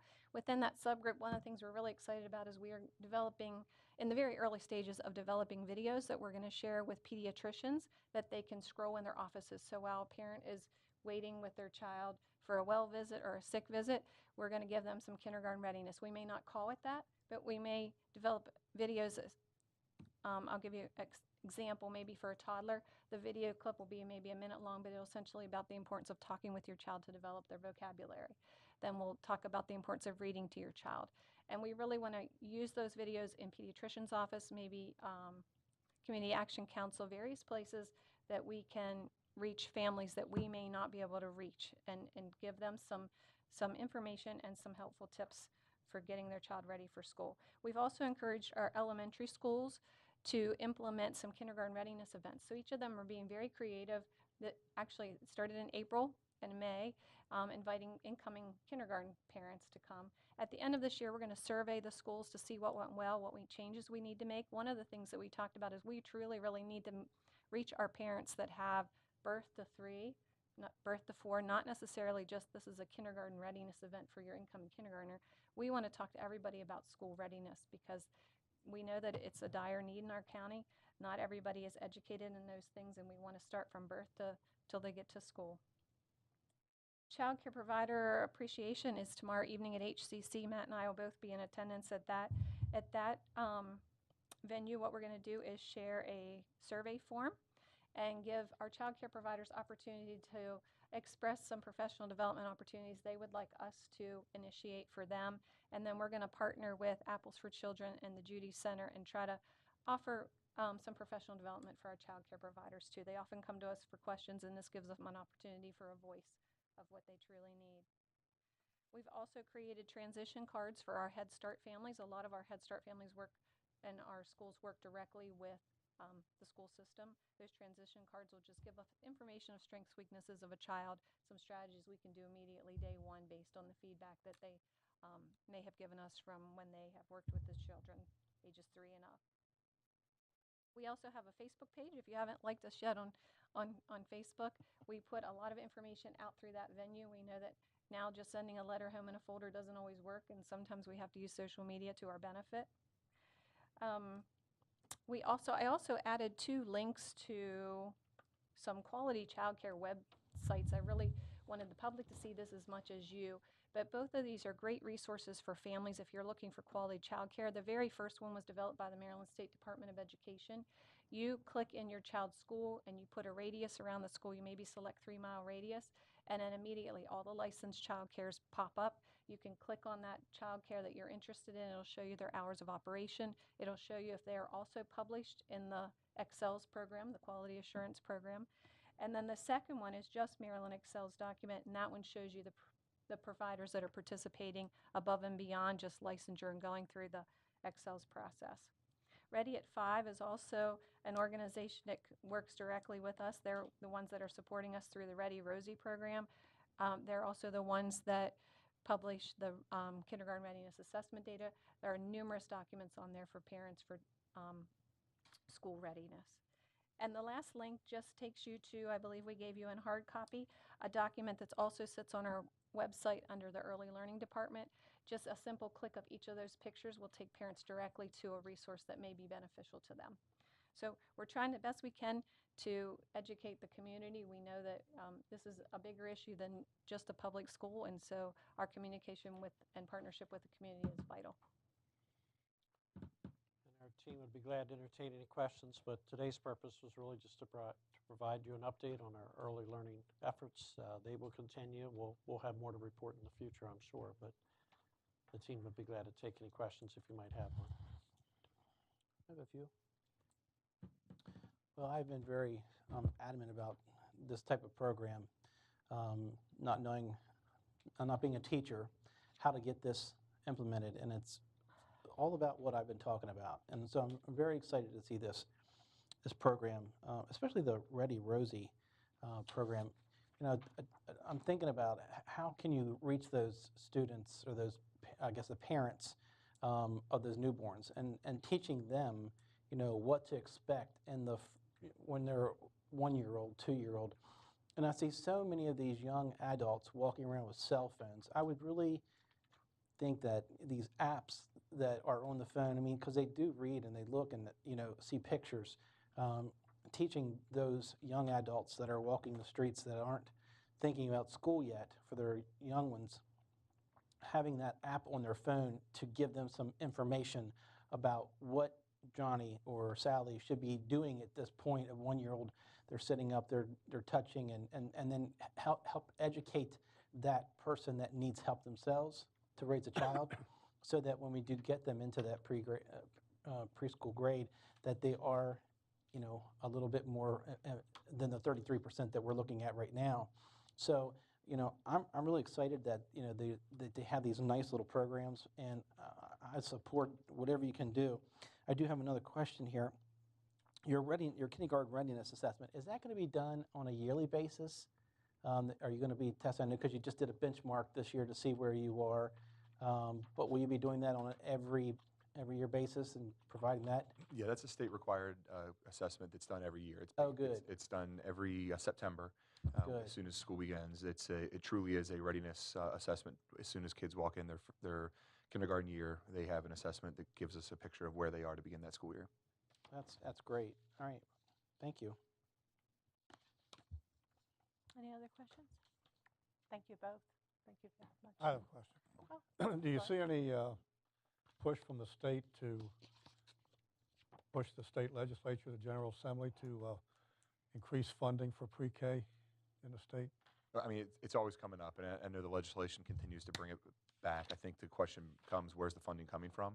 Of course, if that's the direction that goes, we would welcome the funding and look at how we can continue to expand in the county. We've had a lot of conversations internally that, if that were the case, if a few years from now, we have enough funding to have universal pre-K, where would we put it? What would we do? Right. So we've already had conversations about that, but I know the legislation keeps coming back. I'm not quite sure where it hangs up or where it continues to kind of stop, but I think a lot of it's probably due with where the funding sources are coming from. I also know that the state has currently put together a workforce to look into universal pre-K for all students in every LEA in Washington or in Maryland.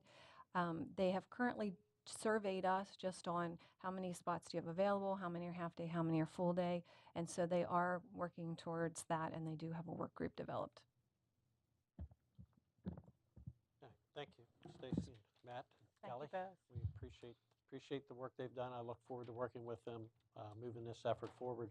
I think as you look at, I believe Stacy shared that we were 5th in participation, so 5th from the bottom in participation. It's not, I guess it wouldn't be a surprise that we're also in the bottom couple school districts in kindergarten readiness when we're only 5th in participation. So we're 5th from the bottom participation. So I think those two things are aligning. I think the more participation we'd have, I think we'd see that readiness increase substantially. And I really look forward to partnering with our community and trying to move that forward. Just a couple other items for the superintendent's report. Since our last meeting, we did have a community listening session at Clear Spring Middle School. We had good participation from the community. We were glad to be there. Our last community listening session for this school year will be May 3rd. I think that's tomorrow night at Jonathan Hager Elementary School, starting at 6 o'clock. And we'd encourage the community to come out. That's available to community, business, parents, students, teachers, anyone that would like to come out and share positive information about our school system, ask questions about our school systems, help identify priorities for our school systems. Any information would help to enhance our school system. We'd be glad to listen to. Also, since our last meeting, we've had a number of staff listening sessions, Northern Middle School, Hancock Middle Senior High School, Western Heights Middle School, South High, and Springfield. We have additional listening sessions to go. We'll conduct 8 in total, so we're excited to hear from our staff members at those sessions. They've gone very well, wide variety of topics.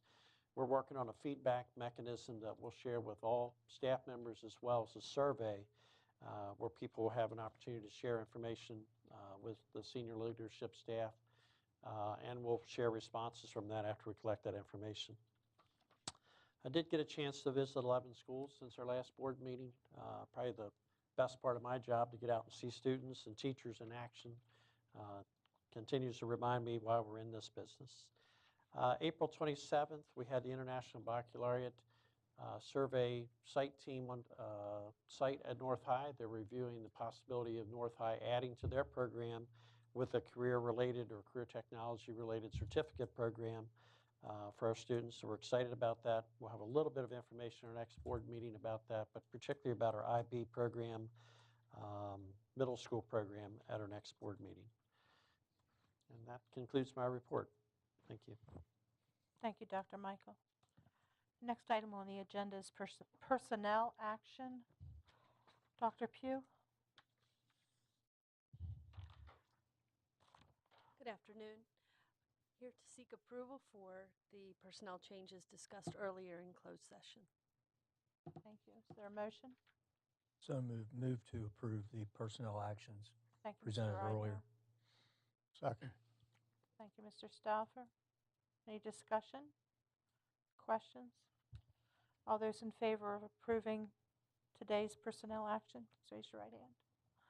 Thank you. 6-0, motion carries. President Williams, if I might, I'd like to note a couple personnel actions today. Very pleased to announce and congratulate some principal changes that we have for today. Kristen English will be the new principal at Bester Elementary School. Denise Kuna will be the new principal at Cascade Elementary School. Christy Bagtel, new principal at Eastern Elementary School. Aaron Wolford will be the new principal at Mogulsville Elementary School. And Laura Barnes will be the new principal at Paramount Elementary School. Also, Mr. Rodney Gaiman will be our new principal at Washington County Technical High School, and Cody Pine will be acting supervisor of technology education. Thank you. Okay, thank you. Thank you, Dr. Pugh. Next item on the agenda is reports to the board, and we'll have a legislative briefing on the 2017 Maryland legislative session with Ardith Cade, our legislative representative, and Mr. Trotta, our legal counsel. Thank you very much, President Williams, Dr. Michael, and all the members of the board. I've been reminded that 15 minutes is my allocation, and I'm going to try to honor that. And Mrs. Williams and Mr. Trotta and I spoke yesterday at the May meeting about what it is I should focus on today. And they said, tell us the things that that you are going to have to do as a Board of Education because of what was passed in the Maryland legislature. Well, I started in from the report that I had sent you, and here are the things that you will be needing to do in response to legislation that was passed this year. First of all, and I've done it in the order of my report, so if it doesn't go by numbers or anything like that.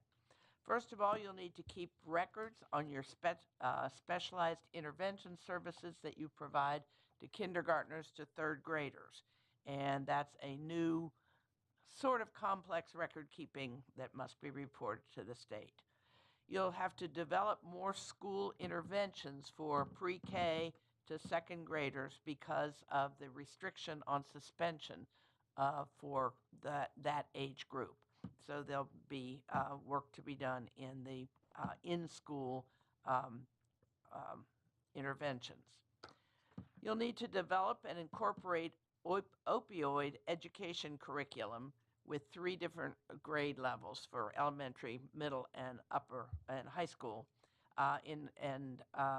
You'll work with the health department to define a community action official, either someone already on staff or someone from the health department or somebody to be hired to serve in that function. You'll need to meet with your unions to agree on the amount of testing that is going to be done. And this is going to be something that you'll be doing annually in 1 year with involvement of community groups as well as the unions. And again, limiting the testing. If you can't come to agreement with those groups between your people and those groups, then the testing will be limited to 2.2 or 2% of the time, or for 8th graders, 2.3% of the time. So that's going to be an ongoing, totally new process, pretty complex process. You're going to need to consider whether to again apply for the PTEC program grants, as they have expanded that program, and so new additional school systems will be included, and that of course will involve working, I believe, with your community college on developing your concept for that program. You'll need to start trying to figure out a program for the apprenticeship programs that you won't have to completely accomplish until 2025, I believe it is, but it's a complicated bill, and I think the sooner you start thinking about that one and studying what they're after will be valuable. You need to develop a policy for pregnant and parenting students. And the law that was passed is very prescriptive and tells you all the things you need to cover in that policy. You need to get your grab-and-go breakfast carts ready. You need to revise your fire drill schedule. from 10, and you'll be able, in certain schools, get it down to as low as 5 drills, and they'll have to be coordinated, and they possibly can be coordinated with other drills that safety drills. You'll need to consult and coordinate with state agencies on the lead testing of the drinking water in all of your schools, and that will be a program that is mostly done by the other state agencies, but with your coordination and cooperation. You'll need to develop a training program for all certified employees on recognizing and responding to signs of youth suicide. Are you overwhelmed already? You'll need to revise your IEP procedures to document parental consent in cases where when you're recommending that a child be moved to a non-diploma track, or that the IEP include restraint or seclusion, and the parents will have to consent to that, or if they don't, then you'll have to determine whether to go to appeal that. You'll need to retrain your crossing guards about their added authority. They probably already are out there directing traffic for other than the school vehicles, stopping traffic and so forth, but there's a new law that clarifies what their authority is. You'll need to familiarize your staff on the new whistleblower rules. You'll need to make certain that at least one of your board members has been trained by the MABE open meetings training, and it's really best if several or all are trained, because if you don't have the trained person at the meeting, then you have to use a check sheet to show that you are complying. You need to figure out how to handle sick leave for substitute teachers if the paid sick leave bill is signed or becomes law. You need to pay attention to the state ESSA plan by considering what factors you'll be using for school quality factors, for evaluation, and for academic factors. So those are the things that easily come to mind that are new on your plates in response to the immediately passed legislative session. There is talk now of a special session to consider, again, perhaps things including the paid sick leave bill and a couple other concepts that were kind of pushed around during the session but did not get passed. The big thing that's happening between now and next year is that the Kirwan Commission will be making its report, and we expect that the Kirwan Commission, which is the new Thornton Commission, will be suggesting that the recommendations that have come to them from the consultants suggest that there be about $3 billion added to education funding in the state of Maryland, with about $2 billion of that being state and $1 billion of that being local. Well, those are big numbers when you're talking about a current $4 to $6 billion into education at the state level, and I don't know the figure if you put all the local boards together, local counties together. But these are going to be a lot of recommendations particularly in pre-K, which we've just been hearing about, and in special education. And so there will be a lot of contentious discussion next year. There'll be a lot of push and pull. It's an election year, for one thing. And then in all of the different formula suggestions in the education formulas, some counties become winners and some counties become losers. Your wealth factor, Baltimore City this last couple years found out they were wealthier comparatively to other counties, and that was one of the reasons they had a deficit, because their percentage that they were getting from the state was going down a little bit, and that and some other factors. We've never gotten GCEI, which goes to the counties that are more where the cost of living is more, and they think that educating salaries may be higher, other costs may be higher, and so a number of counties have gotten GCEI. Washington County hasn't. The factors of population growth, population loss, all of these factors that will be considered.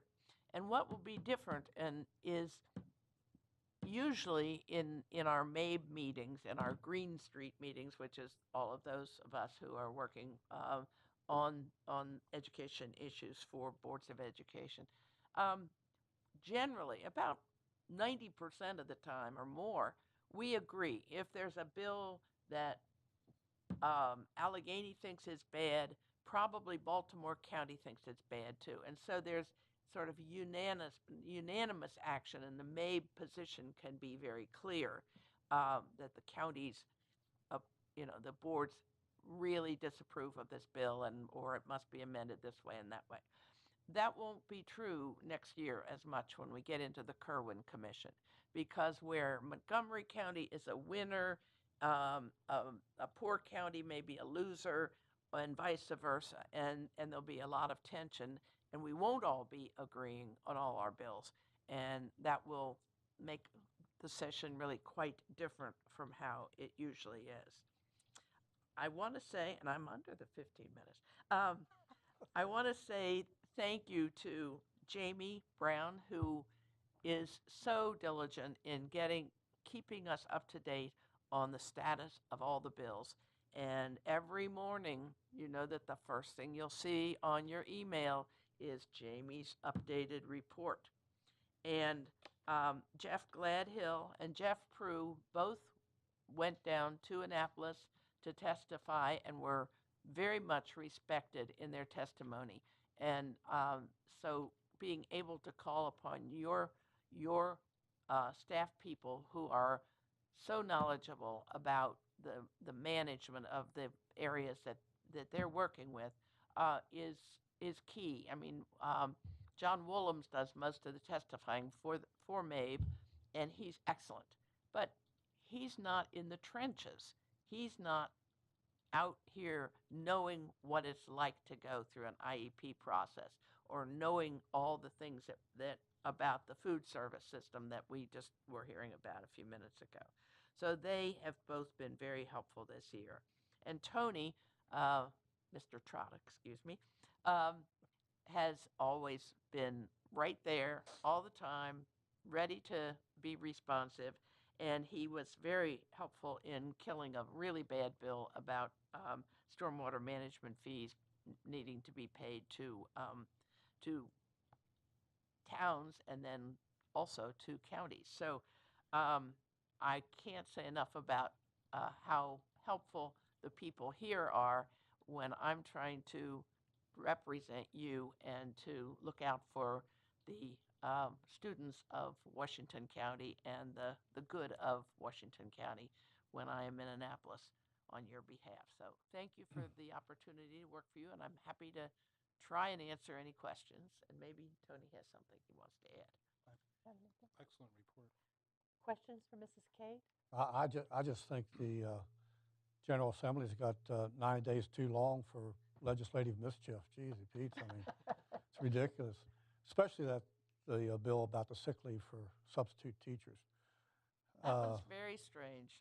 Yeah. I don't know how that. We told them, we gave them amendments.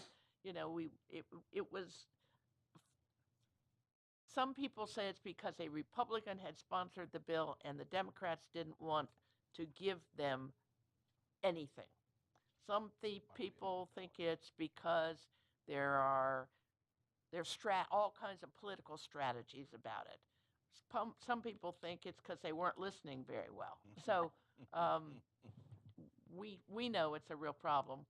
We hope that the best situation would be if the governor vetoes the bill and they have a special session and they come back in and override the veto and amend the bill, it could get taken care of before it would go into effect. I just can't believe that they would call a special session, waste all that money.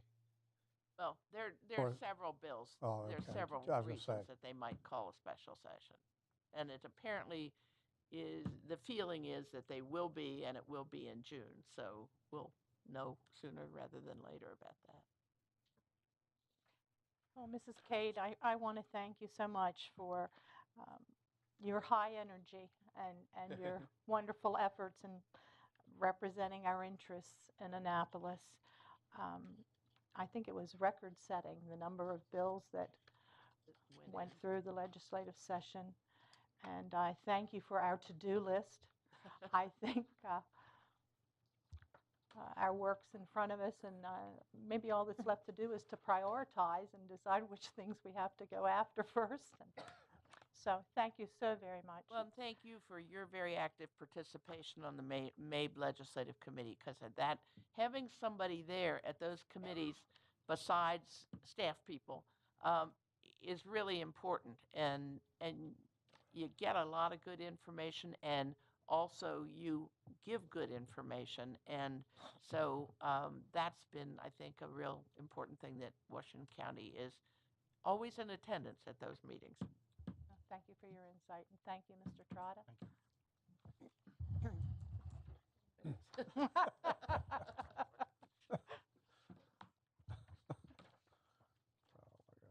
Okay. Next on the agenda, board member committee reports. Mr. Bickford, would you like to begin? Sure. The next Finance Committee is meeting. We have scheduled it a little bit different than our usual meeting date. It'll be Tuesday, May 30th at 8 o'clock, so the same time, just on May 30th in the Finance Committee meeting room. And it'll be Chris South's final one before he retires. So we talked about bringing cake, but I don't know. As the only female on the committee, that doesn't fall to me, does it? No. Oh, okay, thank you. Mr. Gassford? I do not have anything today. Okay, thank you. Mrs. Fisher, I believe you have 2 committee reports for us today. Yes, ma'am. Policy Committee, first of all, met on April the 27th. We took another quick look at the wellness policy and after learning that there were no comments that had been turned in on it, and of course we passed it on second read earlier today. Next, we reviewed all 3 of the fundraising policies and their exhibits. We found just a few little tiny corrections to be made. Notification will be going out to principals and to major fundraising organizations, along with the Citizens Advisory Council, for them to review these documents, submit questions or concerns and comments. We will be accepting comments on those 3 policies until June the 1st. The Policy Committee will then meet on June 7th to consider comments that have been made about these 3. The first read for those fundraising policies is tentatively set for June the 20th. Policy Committee's next meeting is May the 9th, and at that time we will consider the new legislation that we just heard about and its impacts on any policies that either need to be updated or perhaps created at that time.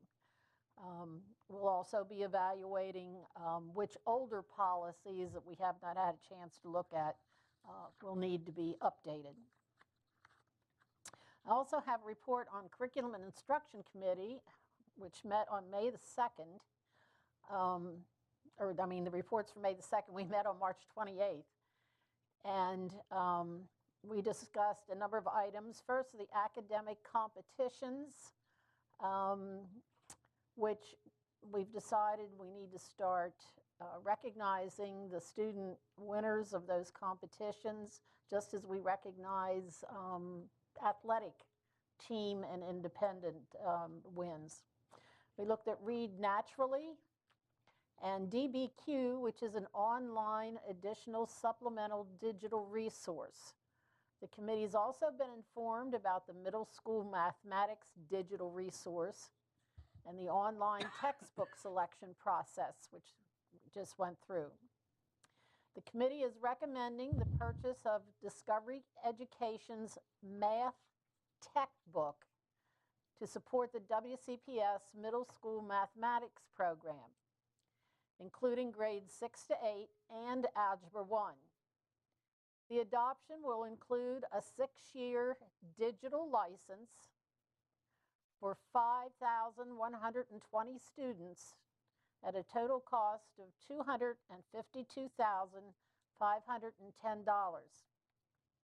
All the resources and licenses for teachers are free with the purchase of the student licenses. And professional development is also included free with this countywide adoption. The Math Tech Book is an innovative digital resource that engages students with real-world problems worth solving.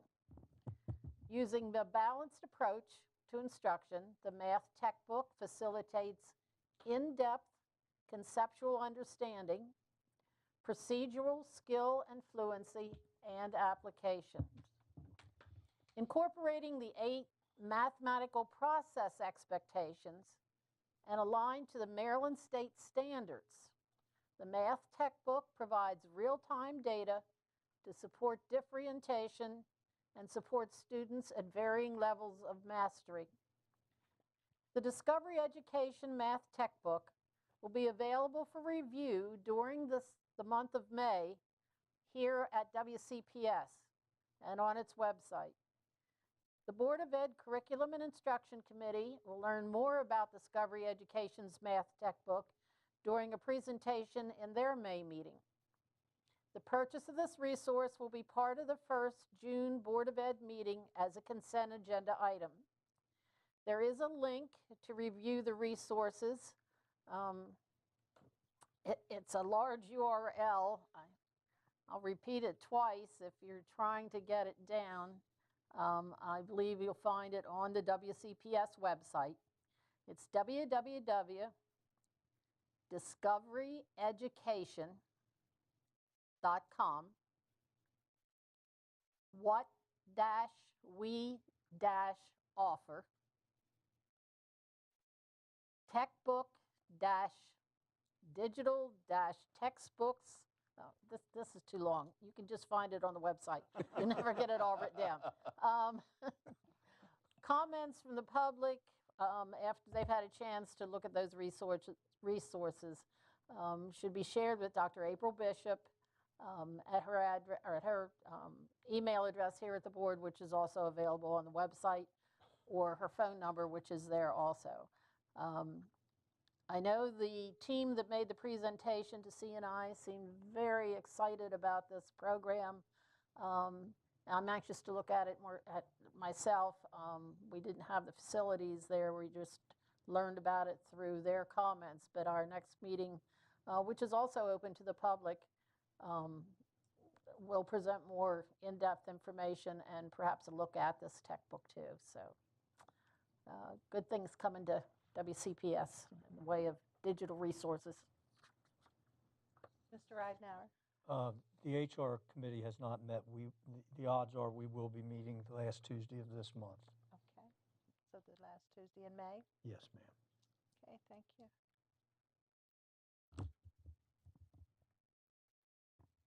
I received an email from Kathy Bennett at MABE, and once again reminding us that the Continuing Resolutions Committee is meeting in June, and I think I mentioned to you that in the back of your MABE directory is all of the continuing resolutions, and they're really looking for additions or amendments, or and by additions I mean suggestions for resolutions.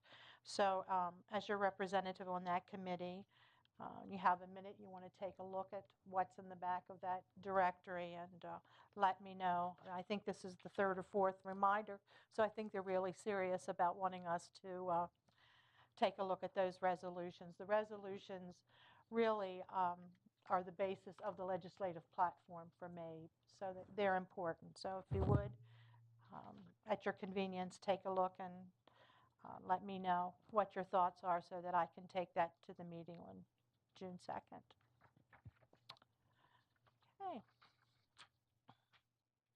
That brings us to future agenda items, and they are listed, proposed future agenda items. We had a suggestion today in closed session for a possible work session, and so the Agenda Planning Committee will take that into consideration. There are several, I think maybe 6 or 7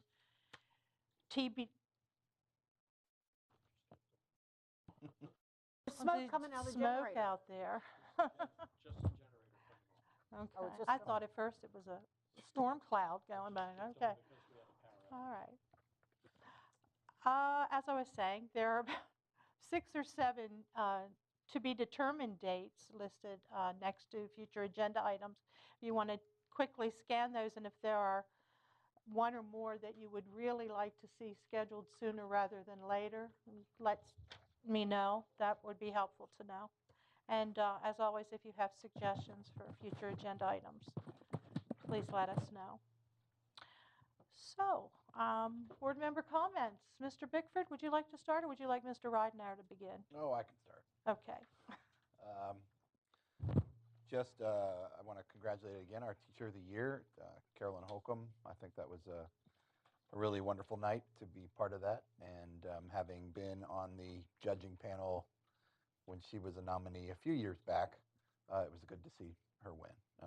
And I think we're represented well in the state with that choice. And also, many of us attended the Student Learning Hour, Student Service Learning Excellence Achievement Evening, one of the many things we'll be doing as we wrap up the school year. But that's another event that I always appreciate attending, and to see all the students that have gone above and beyond the required amount of student service learning hours. And I'd just like to acknowledge our guest in the room, our future student representative. Thank you for coming today and sitting through the entire meeting. So he's actually training for the job, I assume. So thank you. Thank you. Mr. Stelter? Oh, that's right. That's Dr. Michael. That's Dr. Michael. done. Yeah, You know, as Peter has already said, some of us did attend the Teacher of the Year event and dinner, and that was an excellent event. Hadn't been to one for a few years, but was able to attend this year. Also attended the Student Service Learning Hours and had the pleasure of reading the names off, which came about very suddenly. Also attended the, give a hearty congratulations to the Michelle Rafter, the drama instructor at Williamsport High School. Had an opportunity to go see Guys and Dolls on opening night, and I was impressed because many of the students are underclassmen apparently, and they had a live pit orchestra, which I don't know how common that is, but it was very good, and I was really impressed with the young man who sang the famous song, which I won't try to, "Sit Down, You're Rocking the Boat." He kind of brought the house down when he sang that. Nicely comes up late in the show, but he brought the house down with that. He was really good. On a personal note, I will not be here at the May 16th meeting. I will be out of town for 4 days. But I did want to mention this. In a few weeks, it'll be Memorial Day, and the Washington County Joint Veterans Commission, or Council, I should say, is trying to get funds together to build a Vietnam memorial. It'll be on Walnut Lane.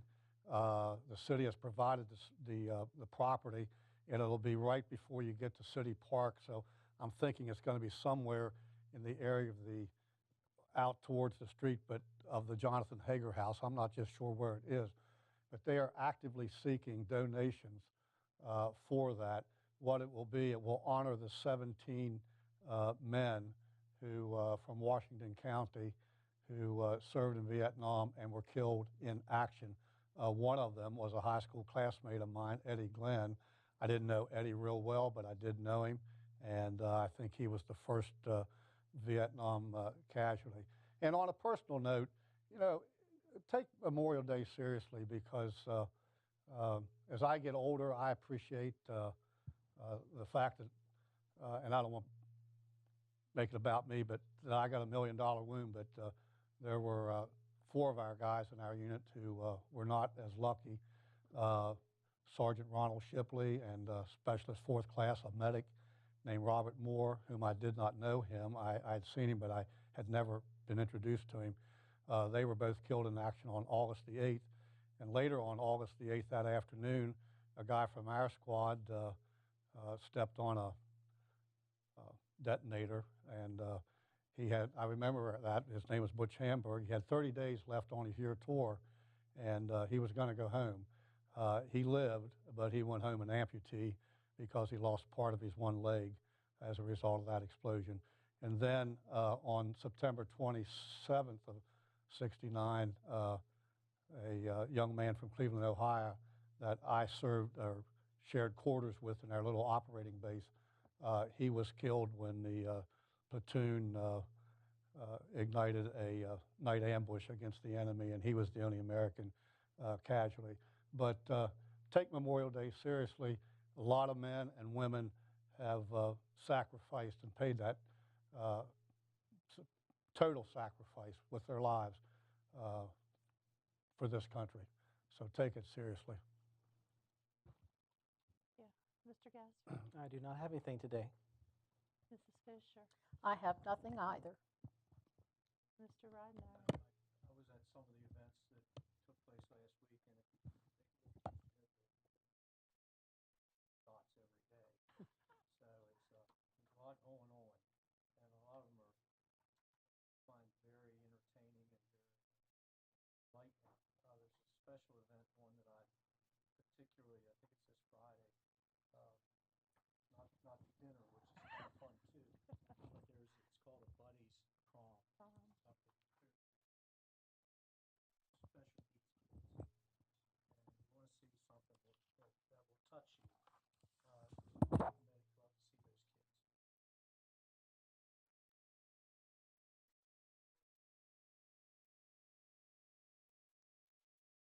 Indeed. Indeed. Thank you, Mr. Ridenour. As Mr. Ridenour said, this is a very busy time of the year, and we get many invitations as board members. And I know I'd like to, as my colleagues would, get to all of them, but that's just not possible, and try to get to as many as I possibly can. The Teacher of the Year evening was very, very nice, and I enjoyed hearing the remarks of last year's Teacher of the Year, Kyle Dingle. He was just a great representative for our school system, and I think highly of Kyle.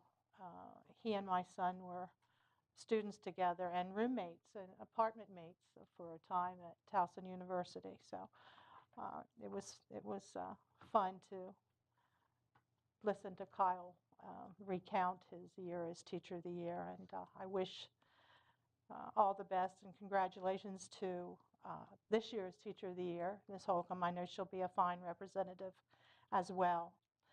I'd like to thank Robin Handler and Cody Pine for the great event, the Student Service Learning Celebration. I enjoyed being there and with my some of my male colleagues as we recognize those students for their service to the community. Mr. Ridenour mentioned the Tech High dinner, so some of us will be celebrating Cinco de Mayo, and that's always a fun event, and those cooks are just outstanding over there, and that's always a nice thing. So many things happening, and as I say, I'd like to be everywhere, but it's just not possible. Thank you. I appreciate the invitations. So if there are no further comments, we'll adjourn the meeting. Thank you and good evening.